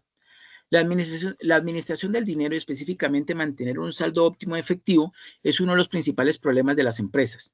Los excesos o faltantes en la caja dificultan a las empresas operar con eficiencia, afrontar las obligaciones pertinentes y evitar pérdidas por saldos de efectivo ocioso. Este problema es difícil de manejar dada la incertidumbre en la recepción de los flujos de caja, puesto que siguen un proceso estocástico. Un proceso estocástico es un movimiento aleatorio que no se puede predecir con exactitud. Eso es un proceso estocástico. El modelo de William J. Baumol y de Tobin se caracteriza por la facilidad con que se realizan los cálculos de saldos óptimos de efectivo y porque permite generar políticas que procuren el manejo eficiente del dinero por parte de la gerencia de tesorería. Este modelo de administración del efectivo permite, primero, determinar el saldo óptimo de efectivo, segundo, definir los límites máximo y mínimo en la caja, tercero, identificar y reducir los costos involucrados en el proceso, cuarto, tomar decisiones relacionadas con la inversión del excedente o búsqueda de financiación para los faltantes. Las empresas reciben los cobros periódicamente y van destinando el remanente a inversiones financieras temporales, ¿sí? O sea que lo invierten en depósitos e inversiones a corto plazo. Cuando la tesorería disponible en un determinado momento resulta insuficiente para cubrir esas necesidades de liquidez, pues se requiere acudir a la venta de esos valores, de esos activos, digamos, inversiones temporales, lo llamamos anteriormente, ¿sí? O depósitos, ¿sí? Inversiones financieras temporales, produciéndose una serie de gastos, como son los costos de administración, de cancelación o de penalización, ¿sí? Si es que, por ejemplo, lo tiene invertido en un CDT, por decir algo. Si en un CDT uno saca los recursos antes de que se cumpla el plazo, ¿qué pasa? ¿Qué sanción tiene? ¿Quién se acuerda? No le pagan intereses. No le pagan intereses, correcto. Esa es la penalización, que es muy fuerte, ¿no? Bueno. En el modelo de Baumol y Tobin, que vamos a denominar MBT, los autores asumen esta operativa habitual. Así el saldo de tesorería evoluciona en el tiempo en forma de dientes de sierra. como lo vemos aquí. Esta es la, digamos, gráfica representativa de este modelo de Bumol-Tobin, ¿sí? ¿Qué es lo que está diciendo? Pues que la alcancía se llena o empieza con 1200, en este caso, se va vaciando a medida que va transcurriendo el tiempo, ¿sí? Esto, por ejemplo, fue el 1 de febrero, qué pena, 1 de febrero, y miren que durante el mes de febrero se fue consumiendo, disminuyendo, ¿sí? Esta tenencia de dinero, hasta que se acabó y el 1 de marzo, ¡chum!, se volvió a llenar. O sea, como quien dice, el 1 de marzo, la empresa vendió esas inversiones temporales que tenía, lo convirtió en efectivo, llenó su caja nuevamente con efectivo y durante todo el siguiente mes, o sea, durante marzo, pues siguió consumiendo, utilizando sus recursos, ¿sí?, que estaban en la caja, hasta que el 1 de abril nuevamente entonces procedió la empresa a vender inversiones temporales, ¿sí?, para llenar esa caja, y así pues va sucediendo con el paso del tiempo. ¿Ok? ¿Qué es Q? Q es donde están 1200, ¿sí? Q corresponde a la cantidad óptima de dinero que se mantiene durante el mes para cubrir las necesidades de efectivo. Y si me preguntan cuál es el promedio, el saldo promedio de dinero, pues es la mitad, ¿sí? ¿Cuál es la mitad de 1200? Pues 600, que también denominamos como Q medios, saldo promedio de dinero. ¿Sí? Entonces, continúa aquí. Ver figura 1 ya la vimos. Es decir, los cobros se producen regularmente y los pagos se realizan gradualmente a medida que se gasta dinero. El modelo Bumol-Tobin, o sea, el MBT, calcula la cantidad de valores o de instrumentos, ¿sí?, valores a vender o proporción de valores a vender cada vez que se necesite liquidez para minimizar, en este caso, los costos en que se incurren en cada venta de activos, ¿sí? Vamos a suponer que eso tiene un costo, ¿no? Inversiones temporales o cancelación de depósitos. Bueno. Cualquiera de los dos casos puede generar reducción en la competitividad de las empresas y pérdida de imagen corporativa frente a los proveedores y clientes. ¿Cuáles son las posibles causas de generación de traumatismos en la administración del efectivo? Pues primero, que no se lleva un análisis metodológico cualitativo y cuantitativo del capital de trabajo. Segundo, no se realiza el flujo de efectivo, que eso puede suceder, ¿sí? Sobre todo en MIPYMES. Por esto pueden existir limitaciones en el control del efectivo. Tercero, dentro de la empresa no se utiliza ningún método para hallar el monto de efectivo mínimo para realizar operaciones propias de la empresa. Cuarto, no existe forma de hacer un análisis cercano sobre el activo corriente, ¿sí? No hay ningún tipo de histórico, ningún tipo de registro, ¿sí? Quinto, no es posible saber si la empresa necesita financiamiento adicional o invertir los excesos, porque pues no se tiene registro de nada, ¿no? Y sexto, no se realizan auditorías internas que obliguen a realizar estas actividades. El ciclo operativo corresponde entonces a la cantidad exacta del capital de trabajo necesario para que la empresa pueda realizar sus actividades diarias, y el ciclo de efectivo corresponde al periodo entre los pagos que se realizan tanto a los proveedores como a los empleados, ¿sí? O sea, los desembolsos. La incertidumbre hace referencia a la dificultad de conocer con precisión el monto en el que se registrarán las entradas de efectivo, y las oportunidades corresponden a su manejo eficiente a través de la compra de valores negociables que ofrecen un rendimiento moderado. La cobertura crediticia se refiere a que la empresa tiene la capacidad para cumplir con el pago de créditos a corto plazo, y el margen de seguridad es el saldo capaz de cumplir con las emergencias que se puedan presentar, ¿sí? Como ese colchón. Bueno, el ciclo operativo, el ciclo del efectivo, la cobertura crediticia y el margen de seguridad representan entradas, ¿sí? O sea, recursos al saldo óptimo de efectivo. Es decir, estos conceptos se encuentran íntimamente relacionados con su definición, ¿sí?, de cada uno, y determinan el camino que debe seguir la compañía para llegar a ese punto. Si se gestionan correctamente esos factores, la empresa puede tener la certeza que en el momento que ocurra una emergencia y parte del capital esté invertido, pues va a existir un pequeño colchón destinado para ese tipo de situaciones, y con cierta pues limitación, ¿sí?, transcurso de tiempo, pues estará determinado por las condiciones del evento. Asimismo, la incertidumbre tiende a convertirse en una oportunidad de inversión para aumentar el capital de trabajo, ya que es una entrada que incrementa el saldo óptimo de efectivo disponible para la empresa. El modelo Bumol-Tobin busca calcular ese saldo óptimo de efectivo teniendo en cuenta los costos relacionados, o sea, costo de ordenamiento y costo comercial. Este modelo está inspirado en la administración de inventarios, en cuanto a que busca minimizar los costos mientras se establece el saldo óptimo efectivo, el cual debe garantizar que la empresa pueda cumplir con sus obligaciones adquiridas. Este saldo se tomará como base para reducir el costo total correspondiente al aprovisionamiento y mantenimiento. Guarda relación con el modelo de Miller-Orr, ¿sí? Porque ambos modelos conducen a lo mismo y se complementan entre sí. De igual manera, permiten miradas desde ángulos diferentes. Ahorita vamos a ver un poquito el modelo Miller-Orr. El modelo Miller-Orr es un modelo que es bastante, o que aplica muy bien más bien, o que sirve mucho para empresas que tienen un comportamiento muy irregular, ¿sí? O con mucha variación en los montos de efectivo, ¿sí? En cambio, el modelo Bumol-Tobin es para una empresa ya madura, ¿sí? Es decir, que digamos no sigue creciendo, sino que lo que busca es mantenerse en el mercado y que además ya está posicionado, ¿sí? Entonces, digamos que el modelo Bumol-Tobin es para una empresa ya más madura, más estable, ¿sí? Mientras que para una empresa que está en proceso de crecimiento, ¿sí?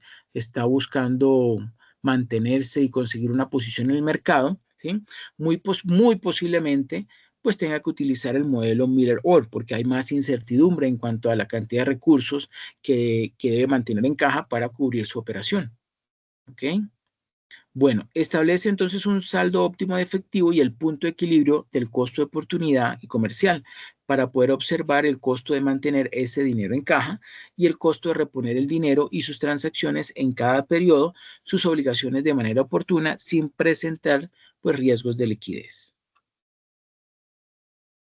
Aquí viene entonces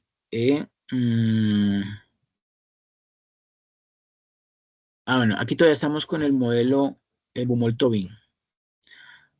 Dice allí, en la parte roja, dentro de las desventajas, del modelo Bumol-Tobin, podemos citar las siguientes.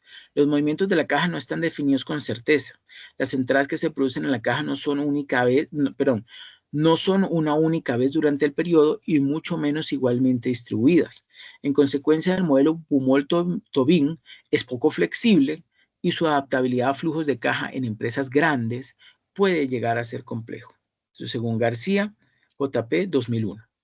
¿Cuáles son las variables para el cálculo del saldo óptimo de efectivo, según el modelo Bumol-Tobin? Entonces está la variable CF, que significa costo fijo de convertir valores negociables a efectivo, ¿sí? Es decir, va a ser una constante, es un valor fijo, ¿sí? Constante, no cambia. Z es la cantidad que transfiere, que se transfiere de valores negociables a efectivo, ¿sí? La cantidad del monto. N minúsculo es el número de veces que realiza pagos o transferencias. M mayúscula es la multiplicación del producto de Z por N, o sea, si una cantidad monetaria es Z y lo multiplico por N, que es un número índice, pues me va a dar también, ¿qué? Un monto en efectivo, ¿cierto? O sea que sería el total de efectivo necesario por periodo, eso sería M, ¿sí? Y M medios, pues es la mitad, ¿sí? Monto promedio de efectivo por periodo. Y que vamos a representar la tasa de interés, pues es eso, es la tasa de interés o costo de oportunidad por periodo, ¿sí? Ese costo de oportunidad es lo que le cuesta la tasa de interés que le cobra, por decir algo, el banco, por prestarle o por realizar esa operación, ¿sí? Costo de oportunidad por periodo. Y Q es el saldo óptimo de efectivo por periodo, que ese ya lo hemos mencionado, saldo óptimo de efectivo por periodo. ¿Cómo es esta ecuación? ¿O cómo es esta fórmula? Q, que es el saldo óptimo de efectivo, va a ser igual a la raíz cuadrada de 2 multiplicado por M, que M ya dijimos que es el total de efectivo necesario por periodo, multiplicado por CF, que es un valor fijo, el costo fijo de convertir valores negociables a efectivo, y todo eso dividido entre I, que es el costo de oportunidad del dinero. Entonces, dice allí, ejemplo, suponga que usted es el director financiero de una empresa y que puede invertir su liquidez disponible en letras del Tesoro de los Estados Unidos. Las letras del Tesoro ofrecen un rendimiento del 7% anual, pero cada venta de letras del Tesoro, que es un instrumento financiero, tiene un costo fijo de $30. USD significa US dollar, ¿sí? Tiene un costo fijo de $30. La empresa realiza pagos líquidos por $85,000 al mes. ¿Sí? Ese sería como el famoso total de efectivo necesario por periodo. Entonces, simplemente vamos a calcular entonces ese saldo óptimo efectivo. Interrogantes, disponible de efectivo al año. ¿Cuál es la cantidad disponible efectivo en el año? Pues son 85,000 que habíamos dicho que era por mes. Miren, ahí dice la empresa realiza pagos líquidos por 85,000 al mes, multiplicado por 12, porque estamos preguntando por el disponible efectivo al año, ¿sí? Si fuera al mes, pues sería simplemente 85,000, pero como es por año, pues lo multiplico por 12. Entonces, en este caso sería 1,020,000, ¿qué? Pues dólares, ¿no? Luego, otra interrogante, otra pregunta. ¿Cuál es el saldo óptimo de efectivo anual asociado a las ventas? Entonces, ese sería el famoso Q, ¿sí? Es aplicar la fórmula. Si la raíz cuadrada de 2 por M, multiplicado por CF, que es el costo fijo, dividido entre I. Eso sería 2 por 1,020,000, multiplicado por 30, que son $30 el costo de cada una de esas transacciones, dividido entre ese costo de oportunidad, que sería el 7%, y eso me da 29,568,32, ¿sí? Ese sería el saldo óptimo efectivo anual asociado a las ventas.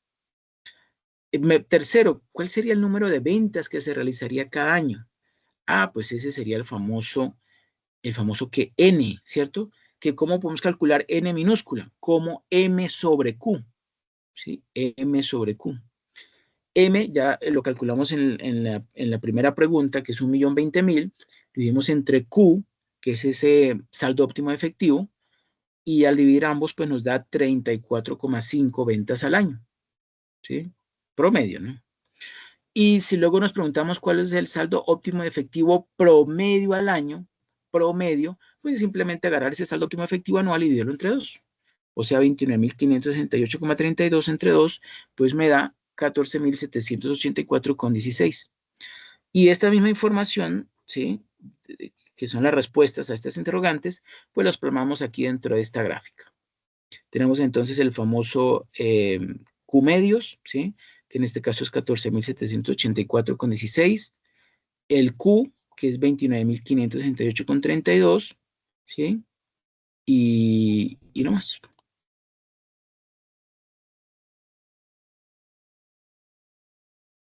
Bueno, ¿qué hora es ya? ¿Cómo se nos ha ido? Se nos va a ir. Bueno, vamos un poquito más y ahorita vemos el archivo Excel que les había dicho. Bueno, sincronización del flujo efectivo, uso de flotación. Bueno, ¿ustedes saben qué es la flotación? ¿Han escuchado ese término, ese concepto? ¿Flotante? No, señor. Bueno, entonces aquí lo vamos a ver. Señor. Eso tiene que ver con técnicas de administración del efectivo. Eso se hace con, con mucho detallito, ¿sí? Y hay unas ciertas como de oportunidades, ¿sí? Que se pueden aprovechar y otras que hay que ceder. Entonces, sincronización del flujo efectivo. A, que los flujos de entrada de efectivo coincidan con los flujos de salida de efectivo. Es una técnica de administración del efectivo, ¿cierto? Entonces, esto permite que reducir préstamos bancarios, gastos de intereses y con ello aumentar, ¿qué? Pues los beneficios, las utilidades. Eso es lo que están todo el tiempo el área de tesorería buscando, ¿sí? Se consigue coordinando o calzando las fechas de cuentas por pagar con las fechas de cuentas por cobrar. Ello permite mantener o buscar en lo posible, pues mantener saldos pequeños en efectivo. Otra forma son los procesos de compensación de cheques, ¿sí? Esto lo usamos sobre todo es con las empresas, ¿no? No tanto con los particulares, sino con empresas. Entonces, un proceso de conversión en efectivo de un cheque que ha sido emitido por una empresa o persona física de un banco, distinto al que se deposita en la cuenta de otro banco. Cuando extendemos un cheque, pues pasa cierto tiempo antes de que los fondos se saquen de la cuenta de los cheques, de la cuenta de cheques, ¿sí? Que es la cuenta de cheques que tiene la empresa, ¿no? Este retraso se debe al tiempo que el cheque pasa en el correo, ¿sí? o la persona o la empresa que lo transporte, ¿cierto? El tiempo que se necesita para procesar el cheque y el tiempo que el banco tarda en restar su monto o como quien dice acreditar, ¿sí? Ese monto del saldo de la cuenta se puede aprovechar. Esos son unos poquitos días, pero eso a la larga pues representa, ¿sí? Una utilización de esos recursos en algo que puede tener un beneficio, ¿sí? Por eso dije que esto es de muchos detallitos. Uso de la flotación. Entonces, diferencia entre el saldo que se muestra en la cuenta de cheques de una empresa o de un individuo y el saldo en los registros del banco. Eso es la flotación. Durante este retardo, la compañía se beneficia de ese flotante. Pero ojo, hay dos clases de flotante. Uno es el flotante de desembolso y otro es el flotante de cobro, ¿sí? Porque uno es cuando uno cobra y otro es cuando paga. Entonces, el flotante de desembolso, cuando se extiende un cheque, ¿sí? El saldo en libros se reduce en el monto del cheque, pero el saldo disponible o cobrado en el banco no se reduce sino hasta que el cheque se aplica. ¿Okay? ¿Y cómo es el flotante de cobro? Pues al contrario, el flotante puede ser positivo o negativo. Si se recibe un cheque y se deposita en el banco, mientras los fondos no se acreditan a la cuenta, el saldo en libros será más alto que el saldo real. ¿Sí? ¿Estamos claros con eso?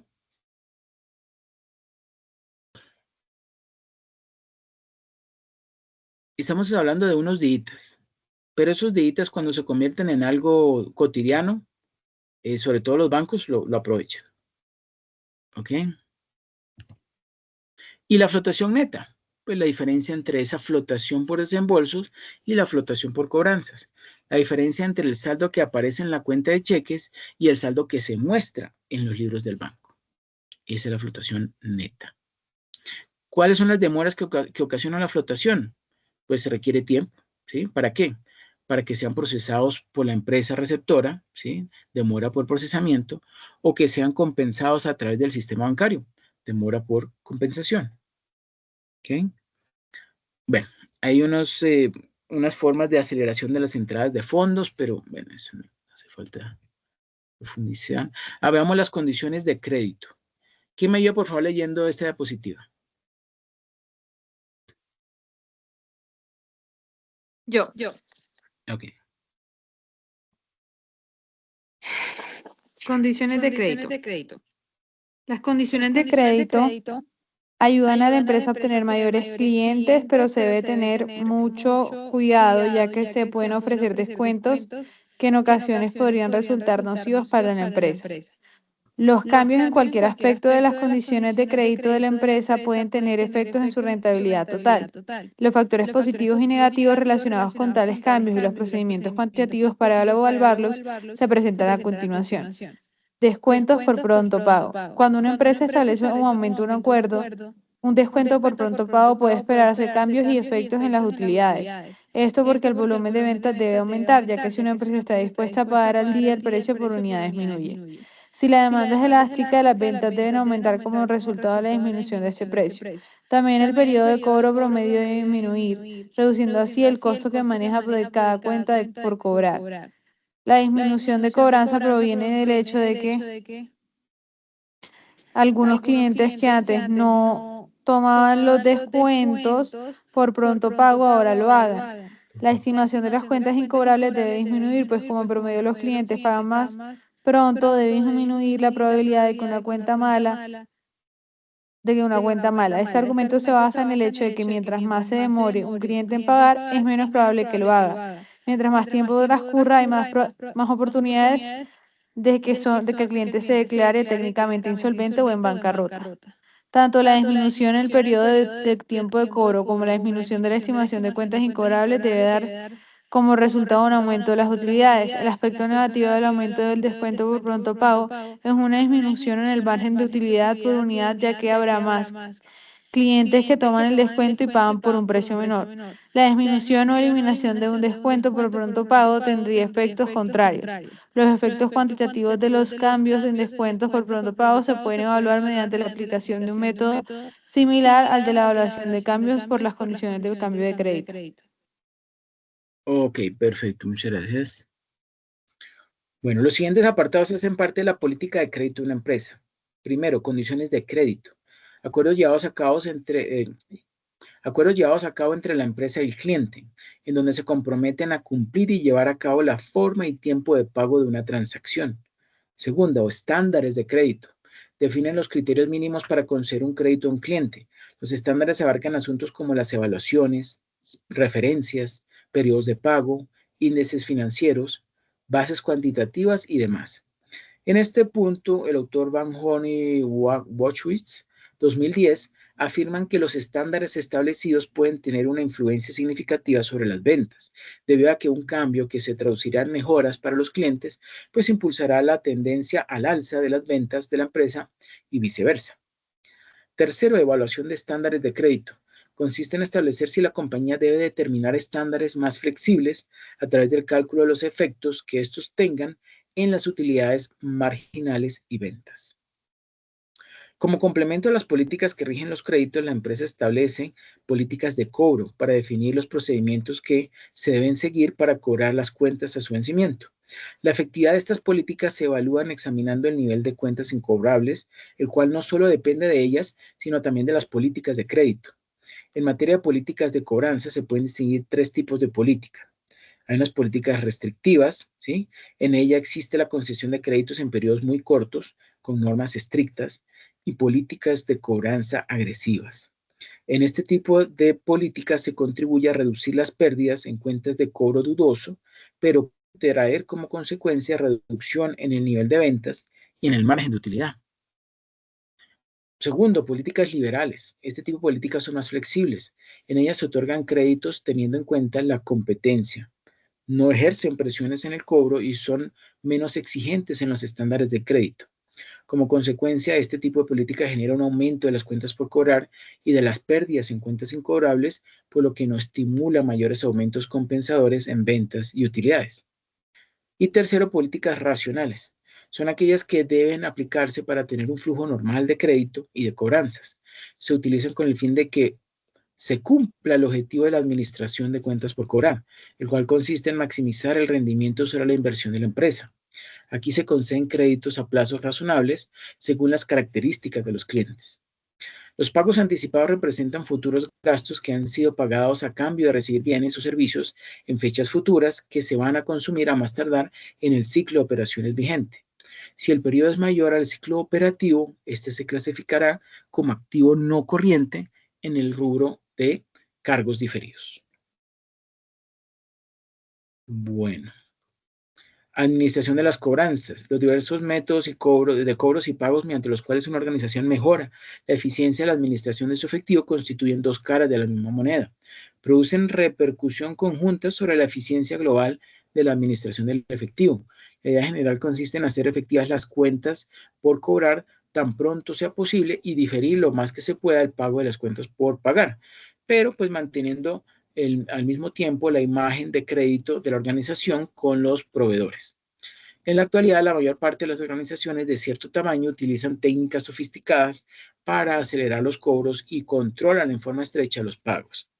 Primero se considera la aceleración de los cobros, lo cual no significa otra cosa que reducir la demora entre el momento en que los clientes pagan sus cuentas y el momento en que los cheques se cobran y su importe queda disponible para ser utilizado. Se han diseñado varios métodos tendientes a acelerar ese proceso de cobro y maximizar el efectivo disponible a fin de que haga una de las siguientes cosas, o todas. Primero, acelerar el tiempo de envío por correo de los pagos de los clientes a la organización. Segundo, reducir el tiempo durante el cual los pagos recibidos por la organización permanecen como fondos no cobrables, ¿sí? O incobrables. Y tercero, acelerar el movimiento de los fondos a los bancos de pago. Bueno, ya aquí tenemos administración de las cobranzas y desembolso, técnicas de desembolso. Bueno, conclusiones. ¿Quién me dio, por favor, leyendo esta diapositiva? Yo, profe. Ok. Dice, el efectivo a corto plazo. Profe, ¿usted no siente que se suena como con eco? No. Entonces aquí. El efectivo a corto plazo le permite a la empresa crear. ¿Cómo? Es que se escucha como con eco. Sí, yo ¿Todos también escuchan escucho con así. eco? ¿Todos escuchan con eco? Yo lo estoy escuchando con eco. O no No, sé si la compañera tiene. tampoco. ¿No será que tienes el computador y también el celular activos? Por eso. No, no, señor. Solamente estoy por el computador. No, pero sigue, no suena eco. Dice, el efectivo a corto plazo le permite a la empresa crear planes para hacerle frente a las obligaciones a largo plazo. 2. Se recomienda realizar reajustes en la política crediticia que permitan mejorar los ciclos de cuenta por cobrar y aumentar el ciclo de rotación de los fondos líquidos. No recurrir a los créditos a corto plazo siempre que se pueda obtener financiamiento gestionando las cuentas por cobrar, teniendo en cuenta que esta forma de financiamiento es más cara y más comprometida para una empresa. 3. Existen 3 herramientas que favorecen una correcta administración del efectivo. Administración del ciclo de efectivo, modelos económico-matemáticos para determinar el saldo óptimo de efectivo como el modelo Baumol-Tobin y el estado de flujos de efectivo. 4.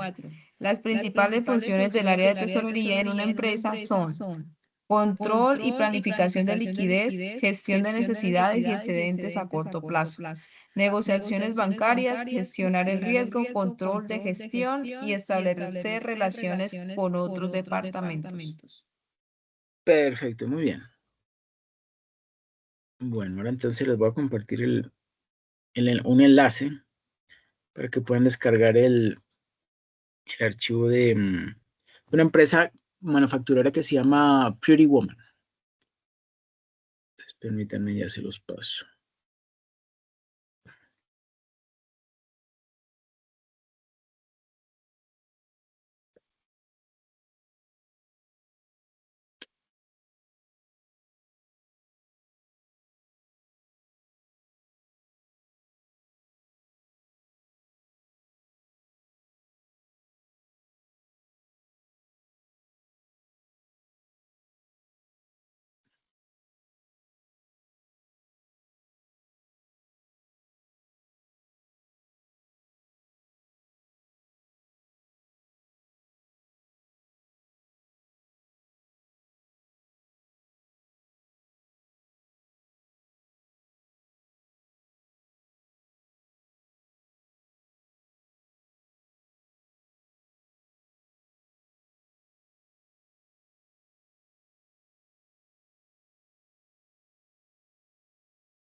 Profe, yo diría que si de todas maneras, como usted siempre le contesta a uno por el Teams, y si no lo llega a Sí. encontrar ahorita el archivo, esto será que nos lo enviara y si usted nos puede contestar a través del Teams las dudas, porque pues yo lo he hecho y usted me ha contestado.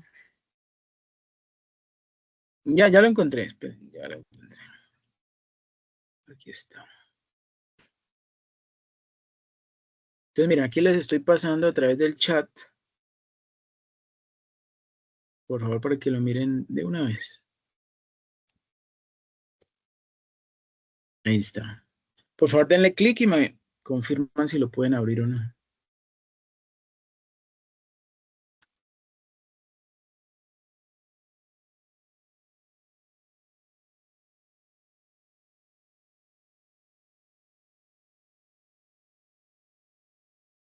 Bueno, Sí. pues sí. ¿Sí lo pueden abrir? Sí, señor. Sí. Bueno, entonces perfecto. Mírenlo, ¿sí? Traten de desarrollarlo y cualquier duda que tenga, pues me lo preguntan por el Microsoft Teams, ¿ok? Disculpen, otra consulta respecto a la guía de aprendizaje 3. Dice que es Sí, colaborativa. En este sí. caso, ¿es todo el grupo de las 6 personas, 5 personas que están en el equipo? ¿O es de a 2? ¿O es cómo funciona ahí? Bueno, a ver, lo recomendable es que todos participen. O sea, ahora bien, o sea, lo ideal sería que los 5 participaran. Si no pueden por algún motivo, pues sí, se podrían hacer por ejemplo, un grupo de 2 y un grupo de 3, ¿sí? Y si de pronto hay algún estudiante que quiere trabajar solo, porque por ejemplo solo está disponible para realizar las actividades después de las 8 de la noche, porque pues, también he sabido de ese tipo de situaciones, pues podría trabajar en forma individual, pero obviamente tiene que desarrollar tanto la parte individual como colaborativa, ambas cosas, que no vaya a trabajar solo. En cambio, si trabajan varios en uno solo, pues en grupo desarrollan la parte colaborativa. Y la parte individual, pues lo van publicando allí dentro del foro de discusión. Ah, listo, señor. Muchas gracias. Ok, con mucho gusto. Bueno, ya entonces cumplimos con el tiempo apenas a punto de cumplirse. Muchísimas gracias a ustedes por haber participado. Y pues nada, nos estamos viendo en el CIPAS, que muy posiblemente va a ser la otra semana. Recuerden entonces dejar sus avances dentro del foro de discusión y que pasen una feliz noche. Muchas gracias, profe. Gracias, profe. Feliz noche a Muchas todos. gracias, Chao, profe. chao. Ok, con mucho Gracias, gusto, hasta feliz luego. noche. Hasta luego. Vaya bien.